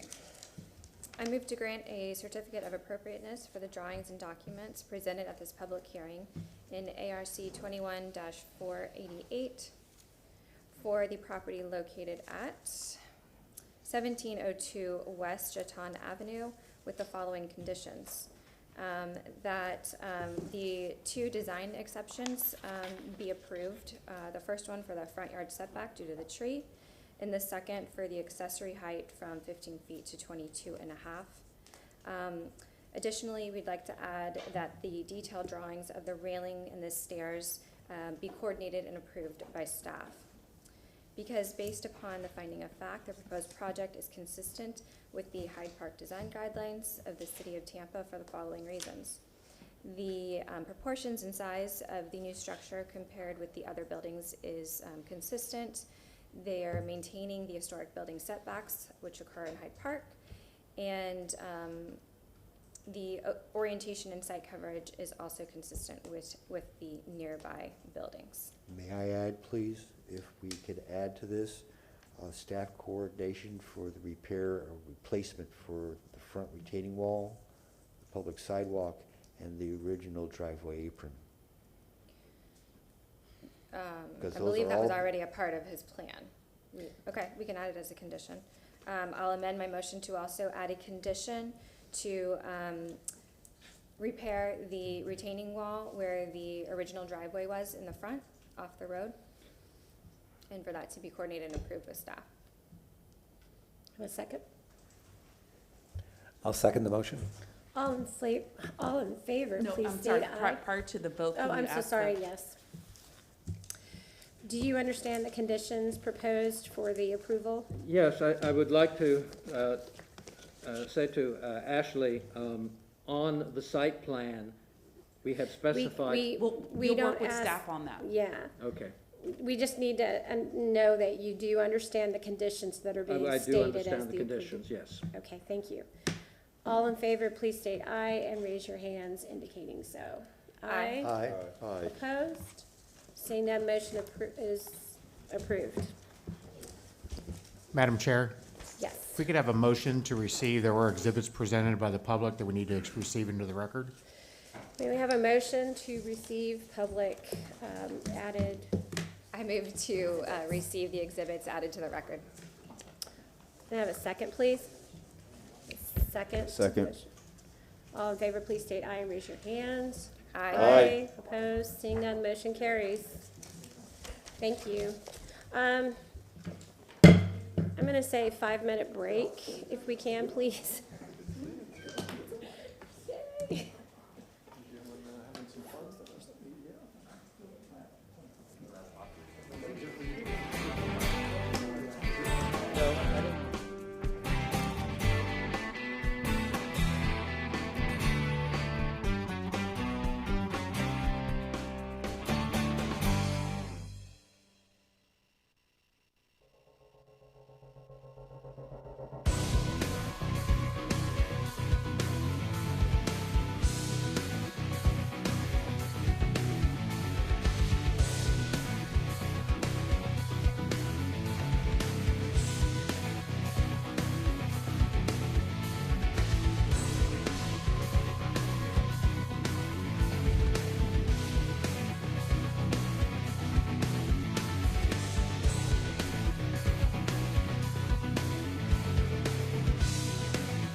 It's actually this parcel here, it's not in green, but you can see that there was a residence on it back in the 1920s, facing Adderley Street. Just to the south, this is currently known as Shady Lane. It is a street. Originally, it was platted as an alley. So one of the interesting things about these properties that we're going to be looking at is that they have two front streets, or two fronts to the parcels, making them a through parcel, or a through lot. And here, let's see if I can zoom in on this one a little bit for you.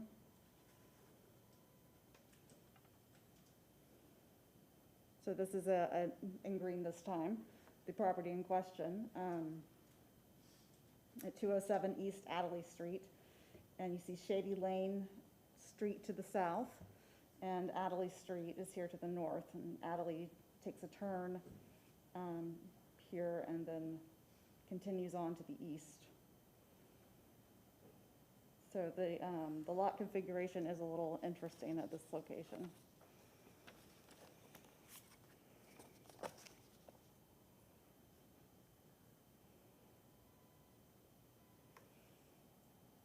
This is looking into the vacant site. You can see that there is still some fencing up from the use that was previously on the property.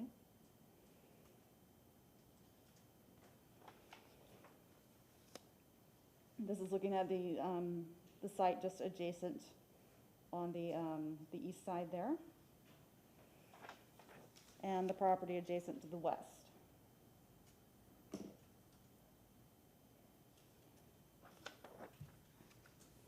This view is looking east down Adderley Street toward Morgan and Adderley Street.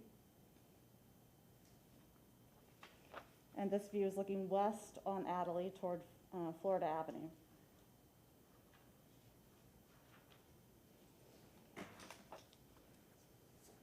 On the north side of Adderley, there is one historic building.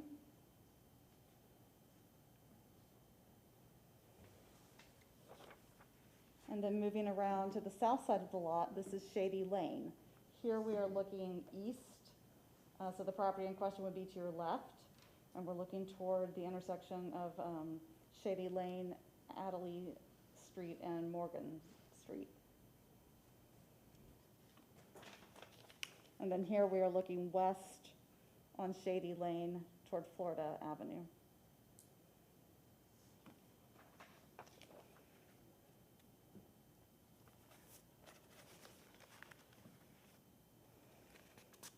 And then this is looking across Shady Lane to the south. This is one of the houses facing Shady Lane. The aerial back up and tell them about the next three places they're going to be abutting.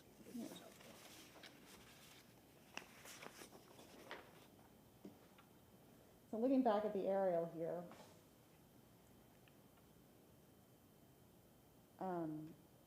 the applicant who is here this evening to talk about this particular application will also be presenting applications for the adjacent parcel at 211 Adderley and the parcel at the end of the block at 213 Adderley.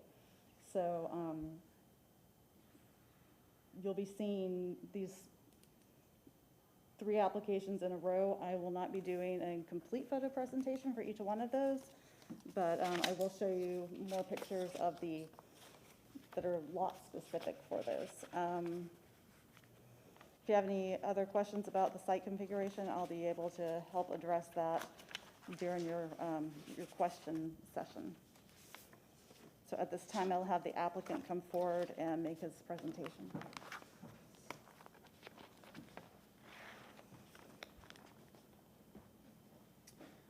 Good evening, all. Shane O'Neill, owner/builder of this project. She mentioned this is the first of the three here in a row, 207, 211, 213. One thing I did want to note before we start is I have done a number of homes in this district before, and specifically directly across Morgan.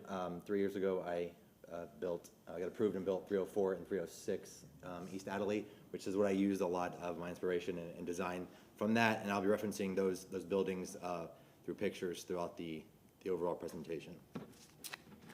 As I mentioned, it's a two-front parcel, so Adelaide is the main front street. We did go back and forth quite a bit, trying to appease transportation and natural resources on this particular lot. To reiterate, to this side here, the west is a commercial lot, which is basically a car graveyard currently, but that is a commercial to this side, and then to this side is residential.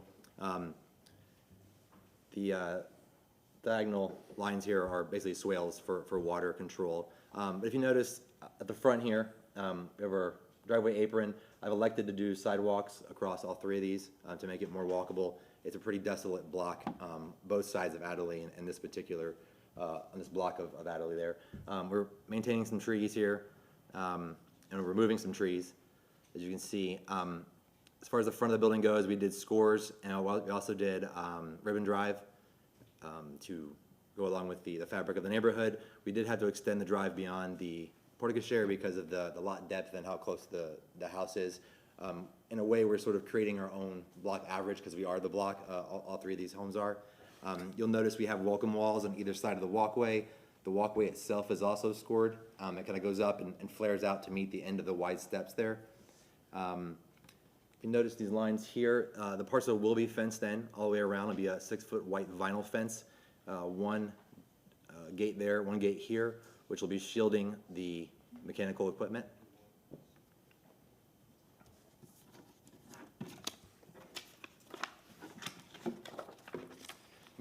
Moving on to the elevations of the home.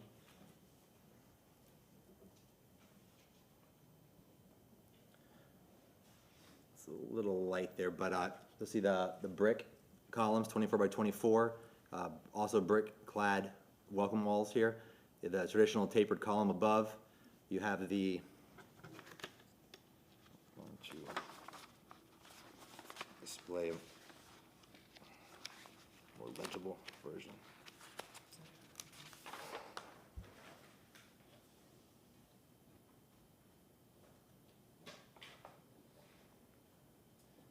We have the, again, brick clad 24 by 24 columns, traditional taper on top.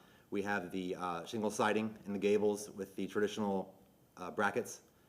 You'll see the 2x8 fascia board here, 2-foot overhangs. We elected to go 24 inches above grade for our slab to give it a little bit more of an elevated look, give it more of a historic reference. We have the freeze board at the bottom with a drip cap on it, which will transition into the stucco clad stem wall with the piers that are, we have the illusion of the brick piers with the brick veneer. Sliding on to the back of the house, pretty much the same overall, other than the columns. We elected to do the 6x6 Hardy columns in the back to give some more space to that rear porch. Again, same deal with the shingle siding in the gables. The overhangs, again, are 2 feet. They're 2x6 material scabbed onto the truss with the exposed tails, and then the bead board up inside on the upside of the exposed tails. Hardy lap siding throughout, and then the freeze band on the bottom, and then that, I guess you can call it a freeze board on top that basically the top of the windows run into. The west elevation. Getting a lot of the same details. I do have an inset set of steps here, so you can park under the portico share and walk straight up onto the porch while staying covered. Again, going back to the exposed tails here, those are 2x6, a matching shingle siding in the gables, and then the sand finish stucco rubbed stem wall with the brick veneer piers.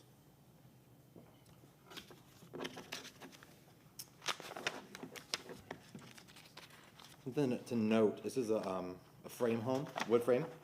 And as far as the windows are concerned, I'll get into the detailed pictures of those in a second here, but they're gonna be a white vinyl single hung impact. But what we do on all of our homes, not only in the historic district, if you look at the detail here, we we do a 2x4 bucking on the back side of the opening of the 2x6 wall, so that the window mounts inside the hole and it's really recessed, so it gives you that dimension, that detail. You'll also see in a second when I show you some photos, we use a true 2x material as the trim, so that further accentuates the depth because it sticks away from the house so far, and you have a nice reveal where the lap siding hits up against it.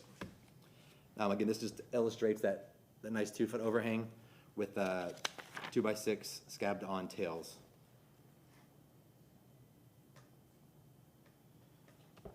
One last time, just to reiterate, that is a 24-inch high stem wall from grade.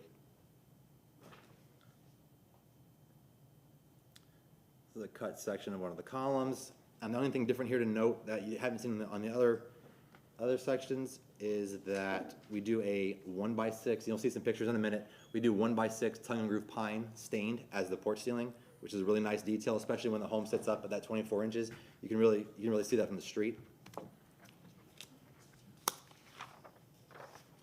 This is just another iteration of the porch, which shows the inset window on the main structure. It shows how the beams sit on top of the column, and then it shows you the detailing here that transitions down from the base of the column onto the welcome wall.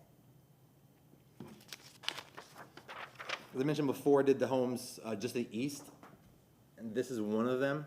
This is kind of the inspiration for this home, and I did intentionally, I don't like replicating homes very much, but I did take this home and I put it, a version of this home, and put it on the far west side of the three, just so that it's completely separated and not as visible when you're looking at both. But this is a good illustration here of our bracket layout, and those are cut and made on site. Nice gable vents on both of these, and then these two have matching brackets.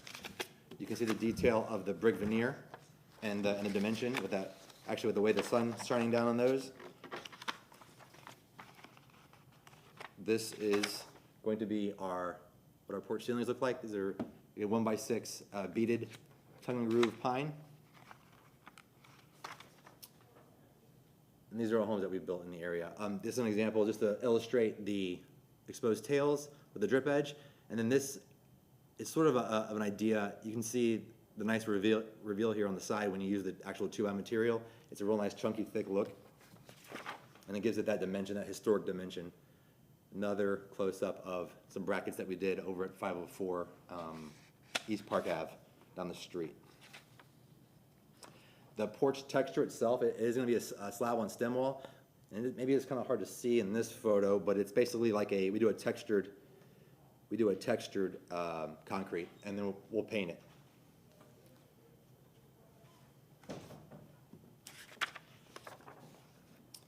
As far as the roof material goes on the home, we do dimensional shingles. Color has not been selected officially yet, but this is just an example of some dimensional shingles. This is our MI vinyl impact single hung window. Again, it's going to be recessed into the hole, so it's going to have that depth, and then there are no mullions on this particular model. We do a real wood front door, Casement style, just like this. On the front of this one's a traditional 6'8" door on this particular home, but it is going to be wood exactly like that. Door hardware go along with it. This is the old castle material that will flank, or that will skin the column bases and the piers on the stem wall, along with the welcome walls. Our exterior light fixture on the front of the house. And then this actually is another good example of that detail around the window. Just a real nice historical, appropriate reveal with that material that we use. In regards to the staff comments,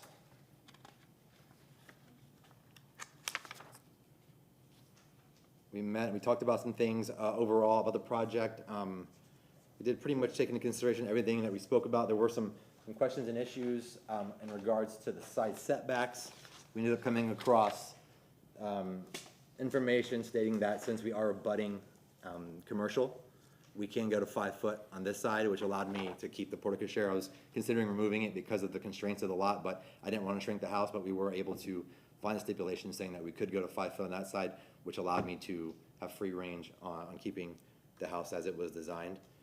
Again, we did do the driveway, we separated into ribbons as requested. Walkway, and we normally do an L-shaped walkway to the driveway. Instead, we changed it to connect to the sidewalk to make it, again, more walkable, more user-friendly. Showed the scoring. And then the parking, as far as the Tampa High Historic goes, that's why we extended the parking pad beyond the porte cochere to make sure we had the 2 spaces that were behind the property line. The screening for the mechanical units is obviously going to be the white vinyl 6-foot fence. We added the directions to the plan. We illustrated the 2-foot overhangs on all the soffits. The gable ends, again, was a 2x8 fascia with the 4x4 brackets built on site. You saw the placement of the brackets. We added our corner boards to the drawings, which, again, I believe you saw illustrated here. It's kind of how we do all of our homes with the corner boards. The only difference on this house from what we typically do is that we will be adding the lower freeze band, which I believe we showed you.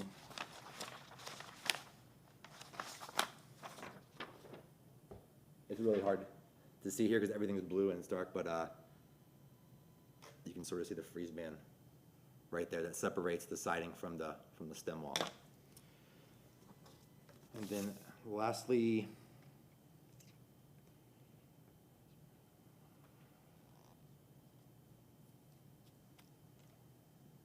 I think that's all I had on this one.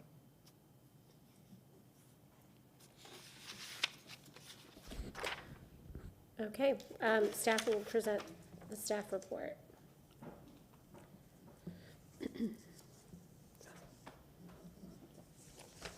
Elaine Lund, Historic Preservation Staff. Staff found that this application was consistent with the Tampa Heights design guidelines. As the applicant stated, we did meet prior to this public hearing and went over the conditions that were listed in the staff report, and I believe the applicant has done a very good job of addressing these items this evening. So I'm available if you have questions. Thank you. Thank you. All right, no one's here, but I'm gonna ask the question. Anyone here who would like to speak for or against? Seeing none, we'll move forward. So we will begin asking questions. So Okay. I agree too. I think you did a great job of hitting all the points. Any questions? Let me start with, I have 2. Sure. First of all, can we revisit your gable ends, your gable faces? The photo or the actual sketch? This one? Yeah, it's a little bit on the fuzzy side. Yeah, this- I understand, and you show the photograph over here, which Yeah, I brings me can- to immediate mind. I understand what you're doing with the brackets, and I understand what you're doing with the, I believe you're calling it a shingle siding up there, correct? Correct. Are you gonna be doing any vents? You show vents in your previous house, but are you doing real or simulated vents? I don't have them planned for this house. Again, I'm trying to do what I can to differentiate the facades, because this house is on the same street. I'm not opposed to adding them if, Oh, I'm not asking you to do so. I was Oh, right, just yeah, no, wondering as of whether or now- not they're there and not really well seen because of the. Right, fuzzy no, nature. they're not there, because they weren't drawn that way. Again, I'm not opposed to adding them, but I was trying to differentiate the facade somewhat from this house that's just down the street. Okay, so, your porch is basically, a rough textured concrete. Right. Almost an exposed aggregate, and you're gonna coat that, correct? Right. What is gonna be your finish for the, if you will, your welcome wall caps? Is it gonna be the same? A brick. No, not the side, the top. Oh, yeah, so after we finish the home, I have someone come by and they actually texture the top of the porch. The tops of the caps will be rubbed with sand stucco to match the stem wall in between the false piers. Okay, so it'll be a coarse sand finish. Correct. Correct. That is all I have for the moment, sir. Thank you. Okay. Anyone else? I have no other questions. I just want to confirm, you are raising this house so that it's 24 inches above the grade, correct? Not flat like the one that's up on the. Correct, and we kind of mentioned that, I don't remember what the exact elevation of this one was, but it definitely looks really low. The minimum obviously is 18. We opted to go 24, again, just to give it that really nice, and again, it's next to commercial, so I wanted to give it somewhat of a significant, street front. So can you put your site plan up, please? Sure.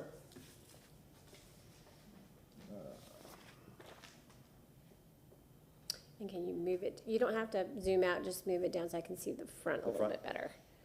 Yeah, so you are installing a sidewalk, correct, for this project? Correct. At the front? Yep. And that does extend. One of the questions I have is, did you look at historic precedent about how walks actually transition to welcome walls? Not your precedents, but historic precedents. No, so my precedent's no good. This was my precedent. Yeah. That actually came up during our staff comments, and they mentioned, maybe you want to do this. I said, sure. So can you go back to your site plan, because I don't want to see that. Okay. Yeah, me neither. Bad. I'm with you. Okay, so if you could zoom into your porch welcome wall area and just bring it down. Yeah, great. Can we focus that a little bit? There we go, that's great. Okay. So, and I'm not the fact book, but I do know a few things, and I can't show you my images. Sure. But I think that you need to spend a little bit of time looking at how welcome walls and walkways meet and transition. Okay. You're doing a better job on this one because you're actually coming all the way to the welcome wall. Sure. So oftentimes when you go from a walkway that's 4 or 5 feet wide, and you transition to the stairs, which are often wider, Sure. right, which I have in my home, which is a 1938 bungalow, well, not bungalow, cottage style. Sure. It also has a flare in the walkway to come to the stairs. It does it differently than what you're showing here. And there are many examples in my neighborhood, which I know that you're familiar with because you're building in my neighborhood. Sure. So I would guess, and I know I'm not wrong, that in this neighborhood and other historic districts, you will find other walkways that do a similar thing and come to welcome walls. This is the one area that I think, of all things in your project, I think you need to spend a little time for it. You're learning things, obviously, by building.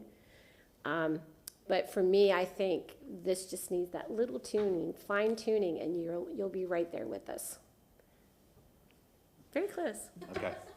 Sounds good. Ça va bien. Okay, that's all I got. Okay. Any You were very other passionate about that, so I'm happy to oblige. Well, pedestrian Sure. and Sure. all of that. So 100%. it's your front door. Right. Any other questions?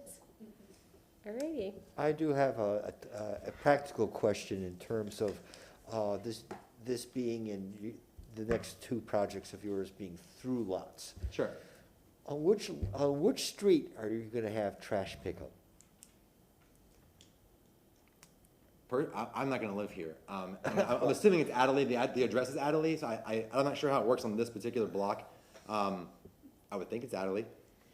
Well, you might want to check into that, because if it's going to be on the alley street, if you will,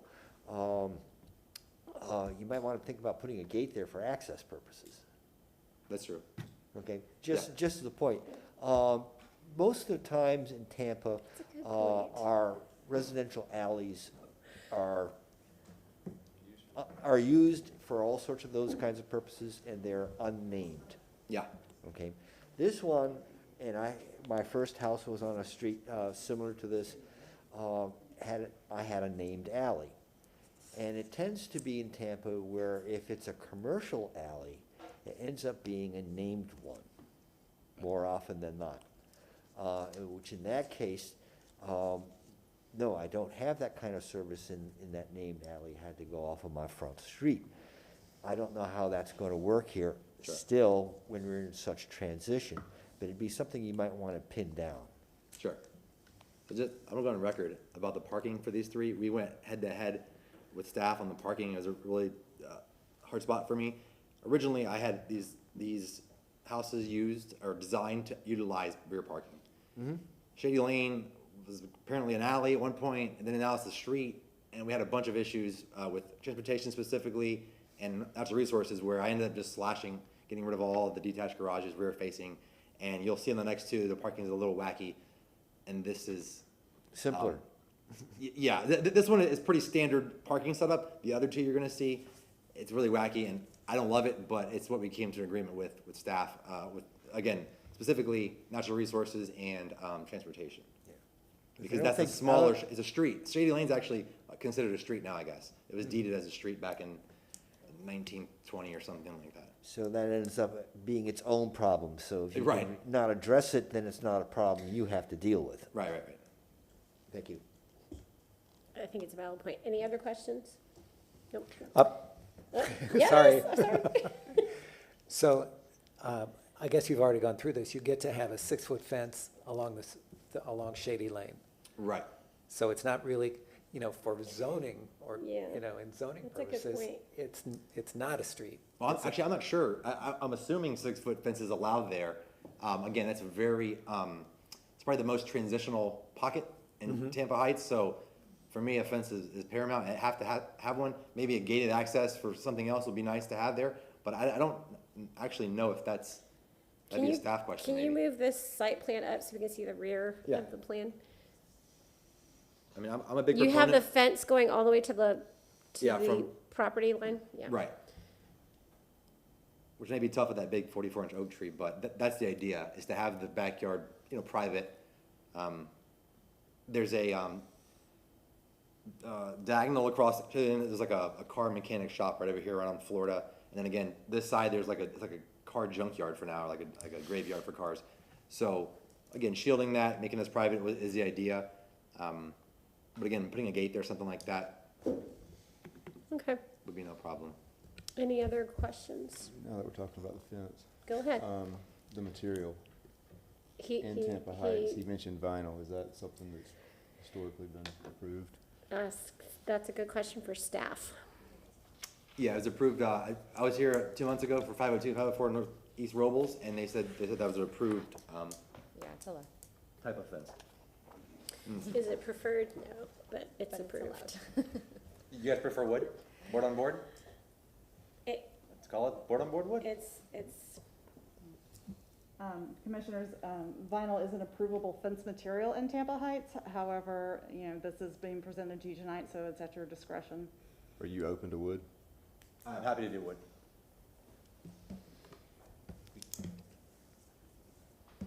would that be the same for the windows? I can't even, I can barely get a Those are a little bit more plexiglass window right now.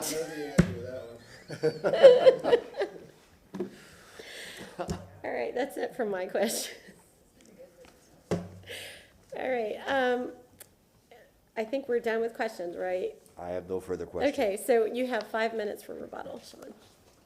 Bye, Dennis. Me? Yes. Oh, yeah, I have nothing to rebut. Okay, we'll go ahead and close the public hearing, and we will discuss the case. Anything that we need to discuss other than the walkway? No, we don't need to discuss it. I think we discussed some questions. Yeah. I have nothing. Is there anything we need to condition? I don't think so. No, I don't see think the condition. only thing is if, as a condition, I think the only thing is if the fence thing comes back, but that's something that staff can handle. Yeah, that'll If be it like a goes to the transition. 3 versus the 6, because they see it as a street, a front street, and it'll come down to that 3-foot, 4-foot question on the fence. But I think that's something that staff could take care of. For sure. So, no conditions? I don't think so. He just drew the walkway correctly, so I think he's good as long as he makes that change. Go ahead. Move to grant a certificate of appropriateness for the drawings and documents presented at this public hearing in case number ARC 21-539 for the property located at 207 East Adderley Street, because, based upon finding of fact, the proposed project is consistent with the Tampa Heights Historic District Design Guidelines of the City of Tampa for the following reasons. It is consistent with the historic scale, massing, building form, orientation, and the site coverage. All architectural elements are properly spaced, and it maintains the materials commonly found in the district. I have a second? I'll second. All in favor, please state aye and raise your hand, indicating so. Aye. Aye. Opposed? Seeing none, the motion carries. Congratulations. Thank you. Move on to the next. Commissioners, the next item on the agenda is ARC 21-545, and we're actually going to jump over to the end of the block here and look at 213 East Adderley Street. Again, this is an application in the Tampa Heights Historic District, and it is an application for new construction for a primary structure with site improvements. So, looking at the aerial first here to get you oriented, so this will be the easternmost parcel in this series that we're looking at this evening, with Adderley Street to the north, Shady Lane Street to the south, and Adderley/Morgan here running along the east side. In the 1920s Sanborn map, it would be this parcel in question here. And you see at that time, Shady Lane Street was not a street, but an alley. This photo is looking into the parcel from the intersection of Adderley and Morgan. So we're looking southwest at the parcel here.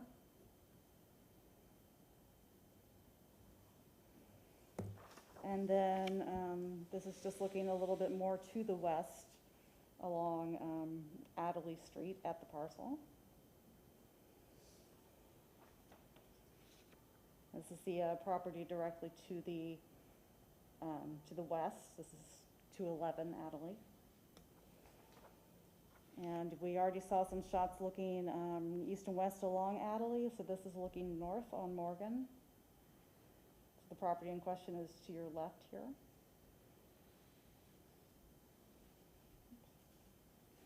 And then looking south, you can see where the street curves and intersects with Shady Lane. You see the house that is just to the south that fronts Morgan Street. And then if we take a left 90-degree turn from this position, we see the house that is across Morgan Street here. It faces Adderley on the next block. And that concludes my photo presentation for this particular property. So I'll have the applicant come forward with his presentation at this time. Thank you. Good evening again, Shane O'Neill, builder/owner of the project.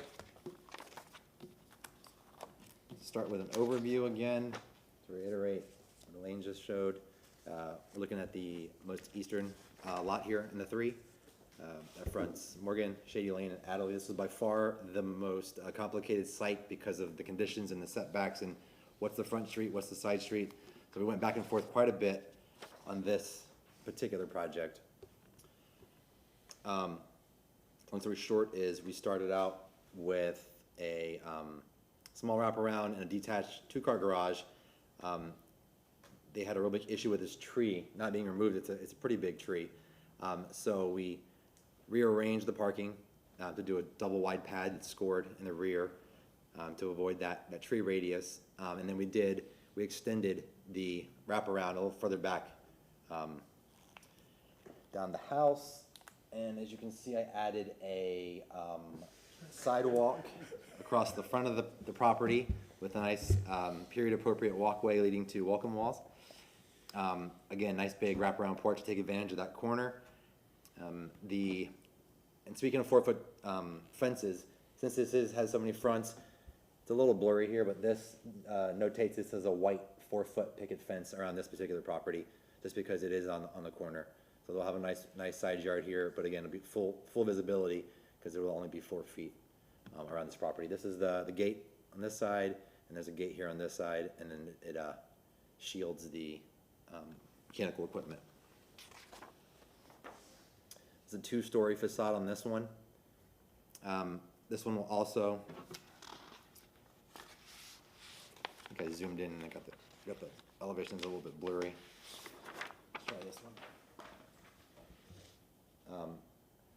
This one is obviously a hip roof. I tried to stack the windows best I could. These two worked out perfectly. This one I just couldn't make work. We have a little different on this one. We have a full sand finish stucco rubbed stem wall with no false piers, but the column bases and the welcome walls are skinned in the veneer, the brick veneer. The porch has a cap. The actual slab of the porch is 4 inches thick, and it will overhang slightly the stem wall to give it that dimension. We have lap siding throughout, corner boards visible here. We're notating a 2-foot overhang as before with a 2x8 gable ends.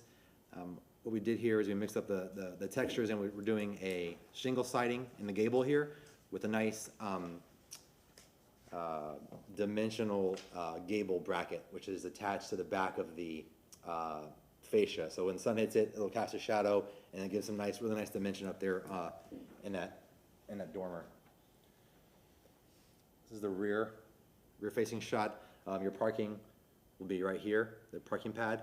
Again, we opted for the skinnier 6x6 columns in the back to save some space, give them much more usable space of their back porch. You can see the projection of the wraparound here off to the side. Again, more notations that we have 2-foot overhangs and 2x6 tails. This is also 24 inches above grade. Give it the elevation, give it the height that you typically see in the district.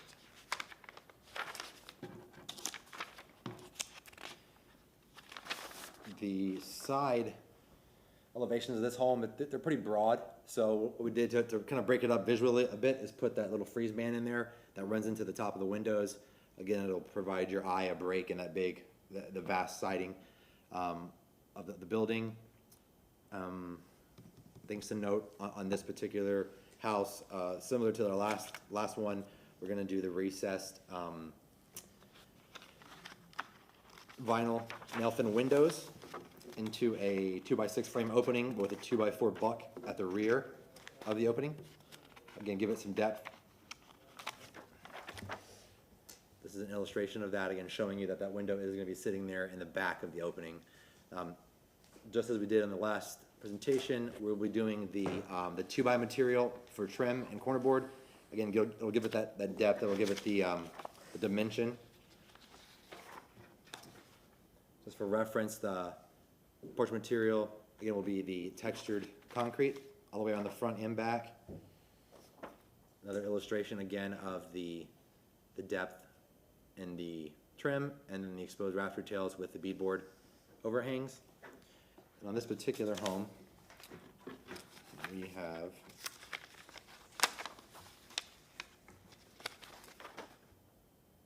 more of a close-up of what our columns will look like in front of this particular house.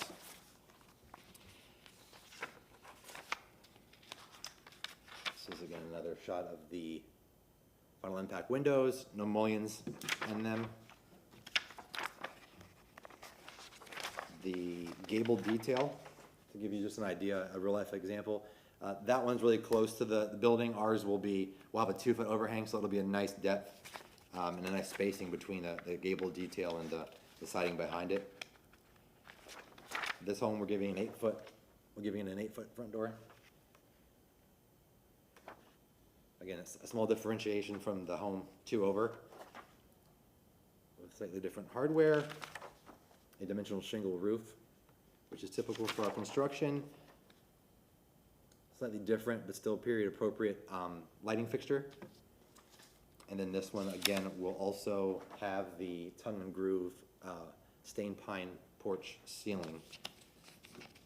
Again, the biggest thing on this one to note and to understand are really the complications that we had with the site. And we kind of all agreed that this was the best way to appease everybody because, part of the lot is got to be given to the city, and this was a real issue here, trying to make something work. I really wanted to take advantage of the corner with the detached garage, but just didn't end up working out. But I think this is a reasonable middle ground between the staff and myself. I was hesitant, very type A, so I was hesitant to have the off-centered walkway but they assured me that that is typical, because the door is off center of the house, that is typical and acceptable in the district. So that's what we landed on. I think that's all I have on this one for you guys. All right, staff report? Okay, Commissioners, Elaine Lund. Staff found that this application was consistent with the Tampa Heights design guidelines.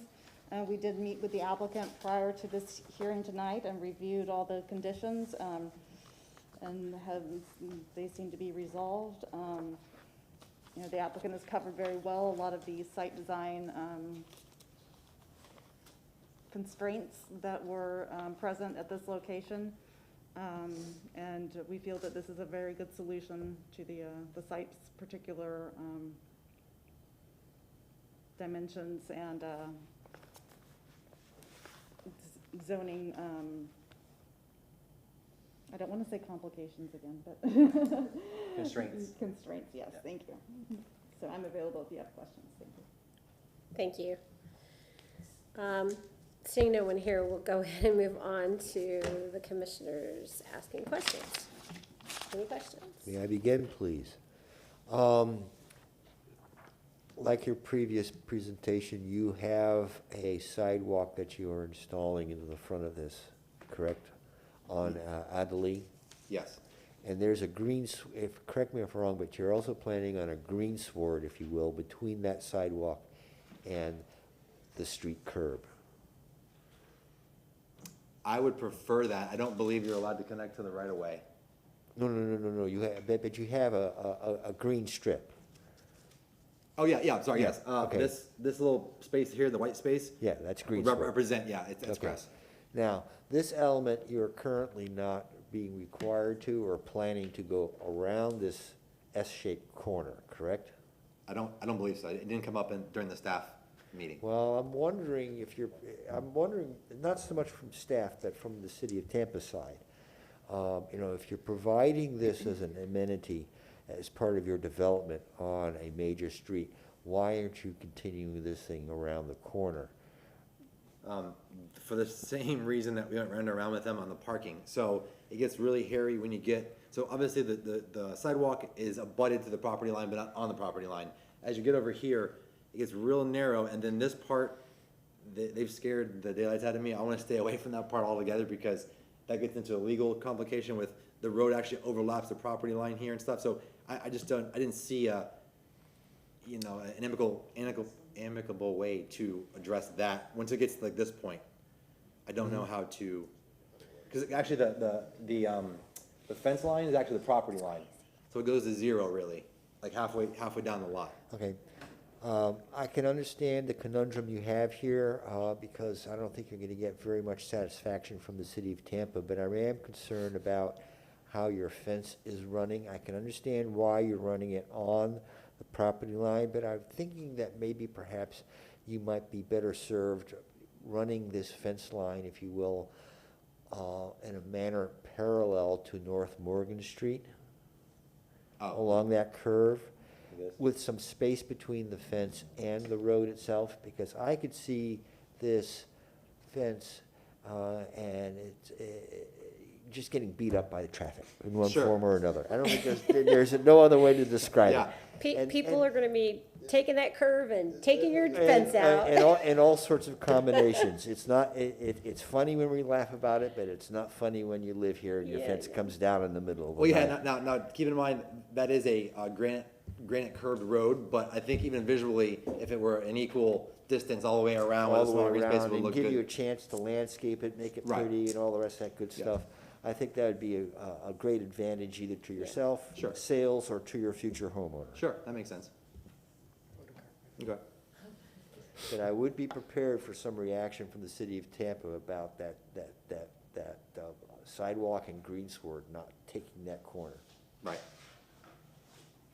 Did you realize that the light points in Morgan and in the street? I didn't realize that. The property, the benchmark. Yeah, I didn't realize it was there. Anyway, any other questions? Where did the gable on the Adderley Street side come from? You've got a, The, let me go back to the elevation.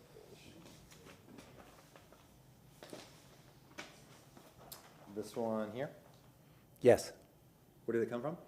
yeah. I mean, What do you mean? well, okay, why is it there? To adorn Yeah. the roof line. Okay, And to differentiate it from the home next door I'm gonna show you next. What are your thoughts on it? Well, you keep asking your question. Yeah. I actually find it to be an unnecessary elaboration because in a two-story, you have a different roof on the house next door, so that already makes it different enough as far as I'm concerned. What I just proposed is 2 lots over. This is on the other one. The next one coming up is the house in between. Right, yeah. Yeah. And I think I looked at that one too, and that's Yeah. got a gable on it, right? So many houses. That's a good Because question. it's- Yeah.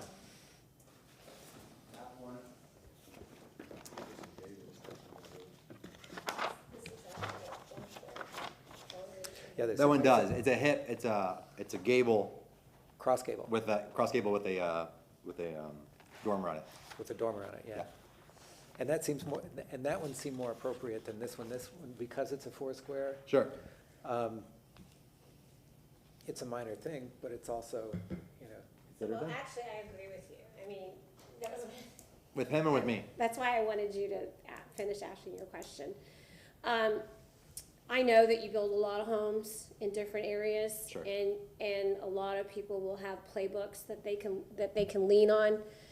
But I think when you present these, you really need to come to the table with each property giving us a story as to why it is the way it is.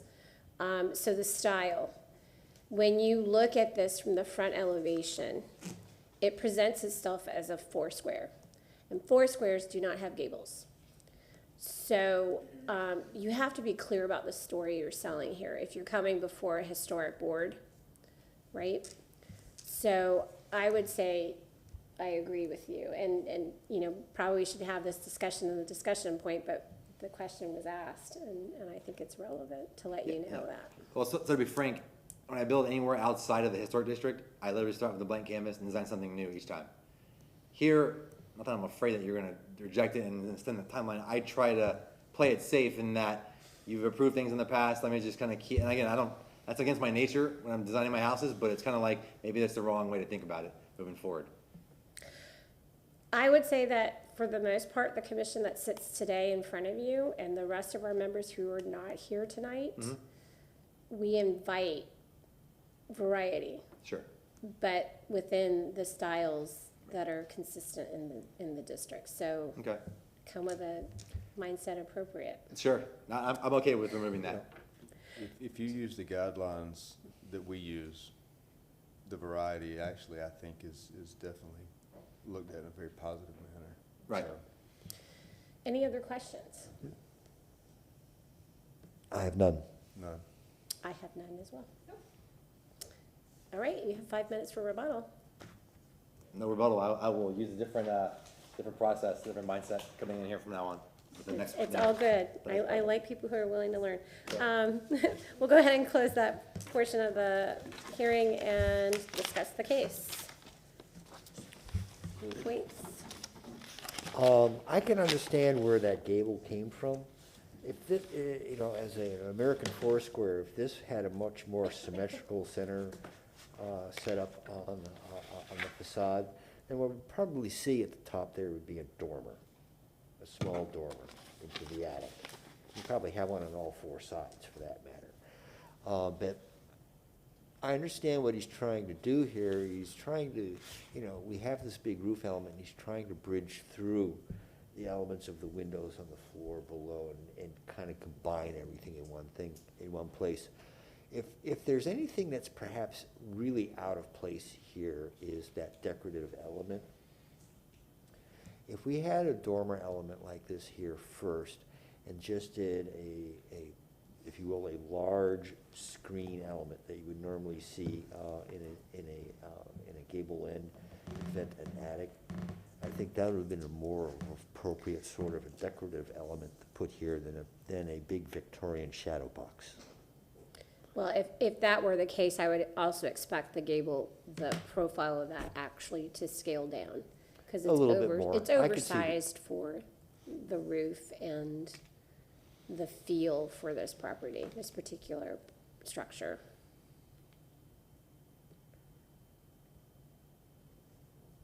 I think in this, there was a remarkable simplicity in the building that was presented to us before. And I think in this case here, I think of that gable decorative end that you have here, that this two-story home would gain a remarkable simplicity to itself with that gone entirely. That's my personal feeling on the matter. I think it's an unnecessary part to the composition, because I think that if there's a grand piece to anything here, it's that marvelous wraparound porch. We don't see it. I agree. And I think he's already I think agreed I think to you remove pegged that it. right there. I could see a porch swing I right there agree. right now. Sure. I agree. Okay. Any other discussion points? You're I ready? think that's it. I mean, he's been more than willing to listen to ideas Absolutely. and, you know, it's actually very pleasant. I'm not fighting with you. Like others. Are we ready to entertain a motion then? Anyone? Yeah. Oh, you're gonna Anyone?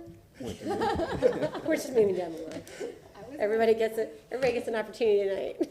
Yeah, yeah. All right, so I move to grant a certificate of appropriateness for the drawings and documents presented at this public hearing in ARC 21-545 for the property located at 213 East Adderley Street, because based upon the finding of fact, the proposed project is consistent with the Tampa Heights design guidelines of the City of Tampa for the following reasons: scale, height, and width, massing and building form,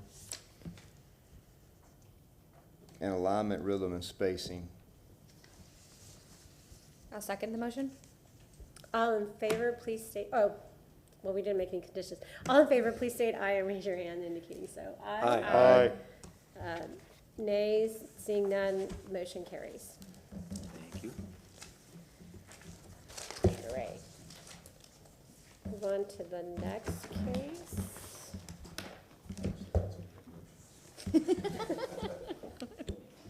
Commissioners, the last item on your agenda this evening is case number ARC 21-551 at 211 East Adderley Street in the Tampa Heights Historic District. Again, this is an application for a new construction of a primary structure with site improvements. Looking at the aerial here,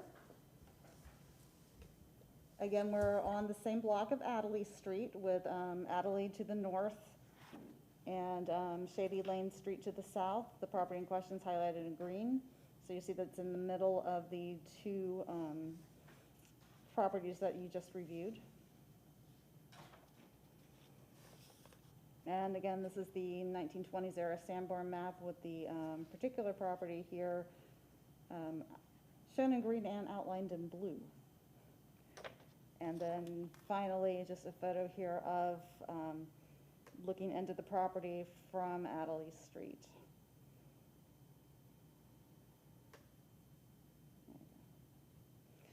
So I have additional photos if you need to see them again. I'd be happy to present them. Otherwise, I'll have the applicant come forward and make his presentation. Thank you. Hello again. My name is Shane O'Neill. I'm the owner/builder of the project.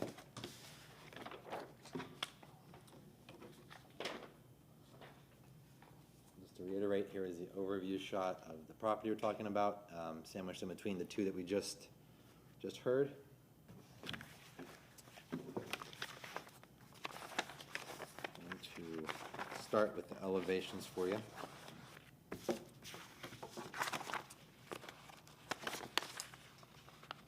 I'm going to start with this site plan for you.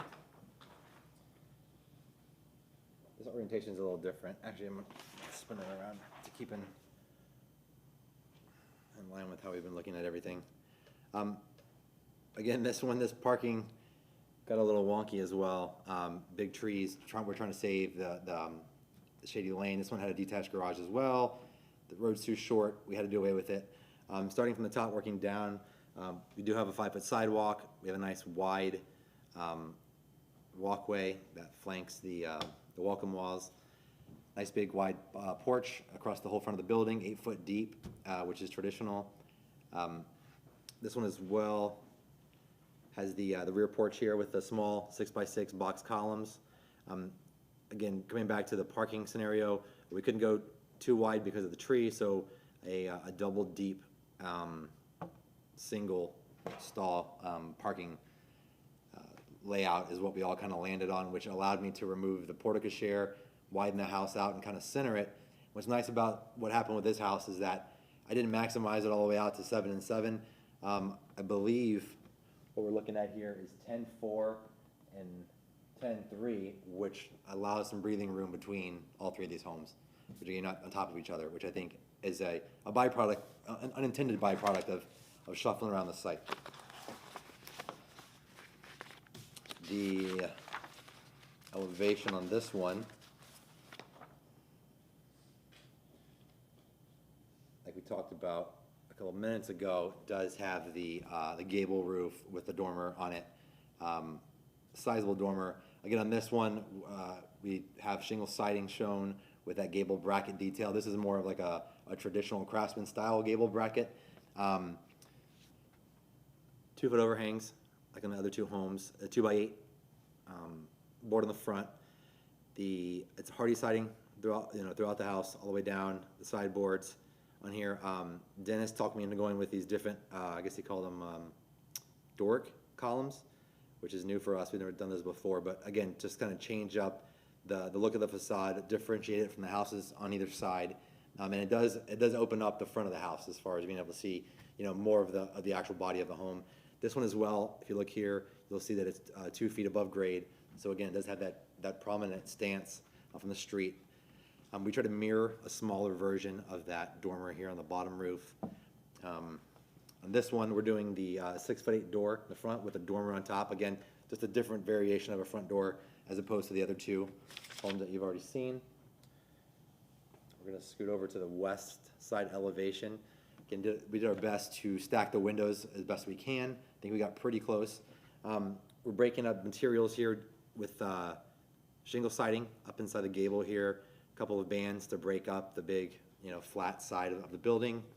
Again, we show a matching gable detail on this side as well that kind of matches the front. You'll see the 2 foot overhangs, 2 foot overhangs here as well, exposed tails, which you'll see here. On this one, again, this is going to be a stucco sand finish rubbed stem wall, 2 foot high.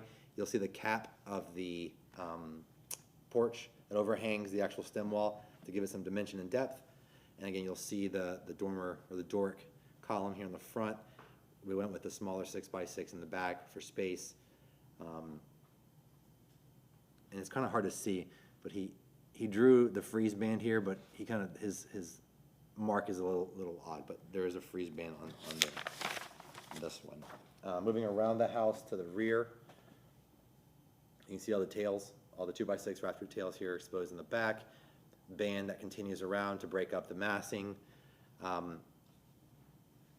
Again, kind of the same details as on the other side. Stucco rub stem wall on this one, freeze band there, band in the middle. And then the last elevation is the other side, which kind of mirrors the other. We kind of as good as we could with the stacking, but just the floor plan kind of really was challenging to get too many more windows on this building than we have, but we did what we could on that. The columns that we did go with, we kind of took some inspiration from a house down the street, sort of. Obviously, it's an older home, but that's kind of the idea. No railing, but that style column is what we're showing on this house. Again, to give it a different look than the other. I know some people don't care for the detail, but again, this is an example of what that gable detail could look like. This is more accurate in that it's about 2 feet deep. Of course, our overhangs will have the beadboard. I'm not sure what detail that is. But again, it'll be mounted behind the 2x8 on the front and the sides of this house. This is the door with the transom that we're doing on the front with the hardware for the door. Again, we're doing a Craftsman style light fixture, a little different than the other two, but kind of in the same family. I did skip over some of the sections. But I think this section here gives you a good idea of the porch and the main house. Again, this goes back to our recessed windows in the openings. You'll see how the calls it out here underneath will be the pine 1x6 tongue and groove stained porch ceiling. These are 2 feet. This is a 2x8 here. Again, going back to the window detail, we're going to use a white vinyl recessed window with a 2x trim to give it the depth. We're also going to do the dimensional shingle, different color, of course, than the other two, but on this house, a reiteration of the porch ceiling. As an example, our porches are concrete and stucco textured like this, sand finished stem wall. Kind of feel like a broken record, but just a couple of examples of the overhangs, the beadboard, and the dimensioning of the trim work. Again, just kind of going back to the particulars of this house. Again, the site was challenging. On this one, I think we did a good job of considering the house. The parking made it work. Excuse me. And I think that's all I have for you in this one. Thank you. Staff report? Commissioners, staff found this application to be consistent with the Tampa Heights design guidelines. Again, as with the other projects, we met with the applicant and reviewed the conditions prior to this hearing, so there were some significant changes, as you could probably tell if you looked through the conditions. But we do feel that the applicant has met the conditions, and I'm available if you have questions. Thank you. Thank you.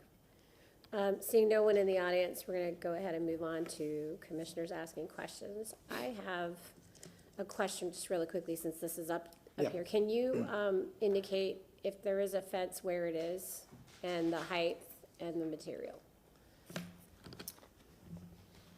There is a fence that my architect seems to have left out. Would be there.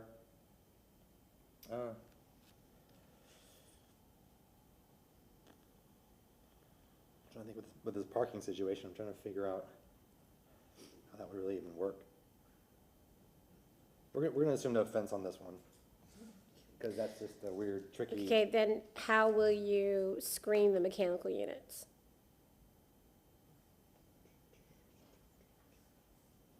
Some beautiful hedges that we will indicate on. That can work, but you have to be adamant. I'm trying to work through in my mind right now with this fence situation.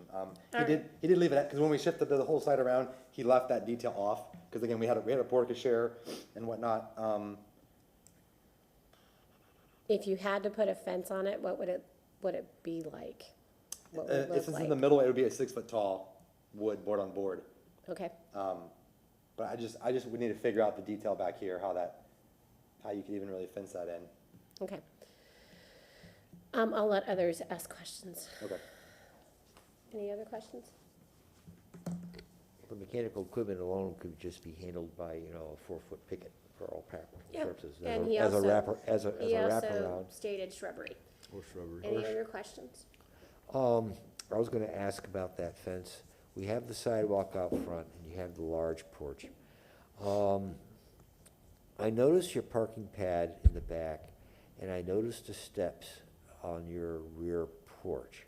But I also noticed the swale situation that you have developed that, if you will, goes between entering and exiting the house and the parking pad. Is that going to be a wet problem? Probably. Again, we're going to tweak this. I'm not a fan of gutters and downspouts on these historic homes. But if I need to do something in the back to mitigate that issue, I can do something like that where I tie like a rear downspout into an ADS and remove this portion of swale to alleviate a potential issue like what you just mentioned. Because I think that would be a big concern here. I could understand the configuration you have for your parking pad, that, that one little bit, from there to the house, that could be a problem for you. Unless, of course, you have a walkway that goes to the front of the porch. Yeah, like I could do like an L, like a connector piece here. But I think whatever happens here is something that you need to develop, rethink a little bit, and Right. coordinate with staff. Okay. Yeah, I agree. That's probably not a real functional. Again, the driveway itself, I'm not a fan of, but that's what we came up with. So I didn't put much thought into that logistical piece, but Yeah, because you're doing all your drainage here, your stormwater management as a surface swale. right. Okay, you are not investing, if you will, in a subsurface system. Right. Well, I'm not doing gutters and downspouts because again, I really dislike how gutters, wrap around these old columns. I mean, it just doesn't. It looks great without it. Yeah, it's more an aesthetic thing. Again, if a situation calls for me to do gutters and downspouts, I'll do them if I have to. But generally speaking, aesthetically, I don't like them coming down on, especially these types of columns. It's almost the size of the column. But as an example here, you could probably get rid of that little dogleg section by adding another foot of width on the other side for the north-south run, as Right. an example. So there are ways of, Sure. of working this thing out. Have you looked at a French drain type situation? I think the French, and I've done that in the past. I'm pretty sure the French drain does also have like the depression as well. I think his concern is like getting from your vehicle to this step and coming through this area here. Like My I'm thought open to. process with the French drain is you've got something for that water to go down into, and hopefully it eliminates a little bit of that Yeah. runoff, slower runoff. Sure. You've got two trees here, so unfortunately the backyard's always gonna Right. lack sunlight. Right. Yeah, I mean, like do like some kind of material that percolates better, like a gravel or something, anything like that. Definitely, there's some consideration to be had in that particular location to make it more functional for sure. Any other questions? I have no further question. I have just one question about the paving underneath the tree. It's a 36, am I reading correctly that it's a 36-inch oak? That is yes. And the canopy is extending over so you would like to have, you would like there not to be impervious under that tree, right? The discussion was it could be concrete as long as it was poured on grade. Ah, okay. Yeah, but I could go either way. I could do an impervious paver. Maybe that's a staff question, but I'm okay either way. Any other questions? Has this been in front of Transportation and Stormwater? Oh, yeah. Yeah, okay. We argued for many weeks. I just wanted to be sure. Yeah. So I have a question. Sure. Can we take the gable from the other house and put it on the back of this house Wait, hold on. The gable from the other house. that we deleted And put it on the what? and put it on the back of this house? The back of it? Facing- Yeah, your properties have these interesting problems, right? Right. Well, constraints. Opportunities. Yes, Yeah, let's opportunities. lose that one. Yeah. So you have two fronts, although you're only, commanded to actually use one as a front and, use the setbacks and things like that. But it's a box, it's a little jewel box, and it's screaming for the jewel on this side, The side of the back. the back. A matching which is- gable on the back. Yeah. But it's a back. Would you be open to that? Call it a gable on the back. But it's, okay, so. You don't like the detail. A commissioner said, this is the back. Yes, it's the back. But, we had a discussion earlier about four squares. And the thing about a cube, it does have four sides. And it screams symmetry. And when you rotate this whole thing and you see gable, and you see the gable, and then you turn it and it's not there, it's like it's an unfinished creation. And in my mind, as a historic precedent, Sure. you would find a gable on the backside of a four square that had gables. Well, I totally hear you, and I'm okay doing that, but the name of the street says it all. Shady Lane is a street, but it's really like a desolate, alley. So go back to your elevation. Yeah. I'm a resident. I actually live here, Yeah. and I'm up against my building. And there's Wait, this is up there's against your nothing building? for me to look at the roof line. Oh, no, An no. experience. I'm just saying, I'm good, and again, that's why I originally wanted to do, activate that Shady Lane with the. It's just the form and garages. massing of the Yeah, style sure. that I think it would complete it. Yeah, no problem. And I'll let our historian talk to that point if he wants to later. No, I'm fine with that. If it goes that way, you would be amenable. Yeah, no, Okay. I'm fine with that. All right. No problem. It's the only question I have. Any other questions? None. Anybody else? No? You have 5 minutes for rebuttal. I have nothing to review.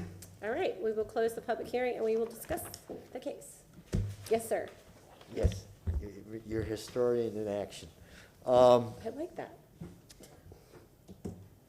Respecting this house particularly, and maybe a little bit on the one we had prior to this, I think the discussion of the Sears Foursquare and its cousins, we don't have that discussion very much here. Because I think that's, for this kind of a development and these areas that we're looking for rejuvenation, is the classic American Foursquare is a great departure point for a lot of living space in as small a package as possible. Handled carefully, you've got the symmetry working for you. You can even deal with it as asymmetrical, or if you will, a side hall Foursquare working for you. It doesn't necessarily have to be colonial in nature. It could be farmhouse in nature. It handles a lot of different flavors for you. But the one thing that you have to look at very carefully, and you do hit the nail on the head, is that you have this simple jukebox. It's almost a square. If it's a rectangle, it's almost a square. And what you end up having are all these pieces that, if you turn it around, have to have some sort of a working relationship with another. And when you're missing a piece of the balance, it sticks out. It really sticks out. So if you're going to have, in this case, a gable roof with a decorative element in the front, then you really need to replicate it on the back. You could handle it differently in some respect. You could perhaps even handle it differently in scale. It doesn't have to be a completely symmetrical balance to it. But the fact of the matter is that there's something there to address. Right. And that's what made the Foursquare so popular. It did two things very well. It took care of the eye. It was a very welcoming forum, and it was adaptable. You can make them bigger. You can go out in one direction, and you can hurt it. All you needed was the land, and that's why we see so many of them. What I'm really surprised is how we in Tampa, who grew up in the teens and the 20s very rapidly, has so few Foursquares. An example. Look outside the boundaries. They're everywhere. Yeah, I know. If you go far enough out. Come to West Tampa. Yeah. Come behind, north of Columbus, But where the old cigar factories are. doesn't a Foursquare really talk about like what's in the home, the way it's separated? No, not necessarily. Okay. They tend to be almost a perfect square, and they have hipped roof. So they're Yeah. almost a pyramid on a cube. Gotcha. In their most basic form, they're just a gorgeous form of expression. And one of the other things too you often see in a really old home from like the teens is that the ceilings are so high. I mean, they're hitting like 10 feet clear. Right. And I've been in a home like that because I almost bought a home like that Yeah. north of Columbus near the cigar factory. Is that they're just so accommodating. And there's this whole conversation about open plan living and that kind. You go into a really historic Foursquare like that one that I was in, Right. and you see it in its in its historic state, not changed, because the families that lived there over time appreciated that. Yeah. It's really accommodating, even to today's modern living, because it's so spacious, and the doorways and the trim, they have this scale to them that's just phenomenal, that you pay an arm and a leg for today. But Sure, sure. they really We are just that. need more of them. So, anyway, I think we're all in agreement, right? Yeah, I So think, is that I think we something are. we can condition, is that, That he reconsider the rear or gable? just? Yeah, It's already been just kinda considered. leave it? Yeah. yeah. Okay, all right. All right, well, we'll just make it in there. All right. Anyone We also have need, another? I only had 2 point? points that I just Yeah. wanted to basically just ask you guys. The front porch gable there in the center, any thoughts on that? And then on the rear porch columns are square, whereas the front ones are, or it looked like they were square, whereas the front columns are obviously. You know, on the I dark side. thought about the rear columns myself, and I thought that it might be okay that they're square as well, but then the conversation that you yourself was having with yourself about differentiating the three, it might make sense in this particular project to think about those columns as round as Yeah. well, just to continue the language, and then there's continuity in that language.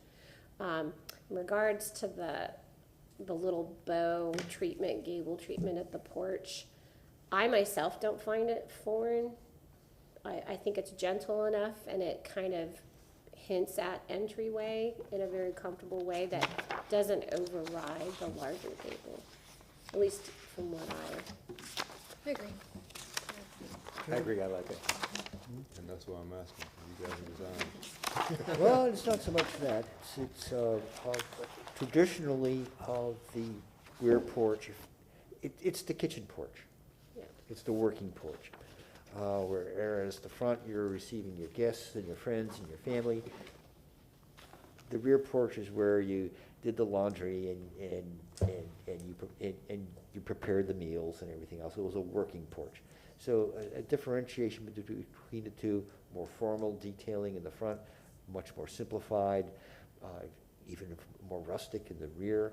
It's not uncommon. That's really the pattern you see. Yeah. Or no porch at all in the back. I had already decided to do that. I caught that during the presentation. I was gonna change those to the door column anyways. Okay. Yeah. All right, well, Make a are we motion? ready to make a motion? Okay. Anyone? I got it. I move to grant a certificate of appropriateness for the drawings and documents presented at this public hearing in ARC 21-551 for the property located at 211 East Adderley Street, with the following conditions: that the screening of the mechanical equipment and the fence materials and location be coordinated with staff and approved by staff, and that the gable end be added to the rear. Because based upon the findings of fact, the proposed project is consistent with the Tampa Heights Historic District design guidelines of the city of Tampa for the following reasons: that the scale, height, and width, mass and building form, orientation, and site coverage is all consistent with the guidelines. I will second that motion. All in favor? Oh, you understand the conditions that were set forth? I do. Okay. All in favor, please state aye and indicate so by raising your hand. Aye. No, none opposed, motion carries. Thank you. Thank you, guys. And we are adjourned. Grazie, all of you.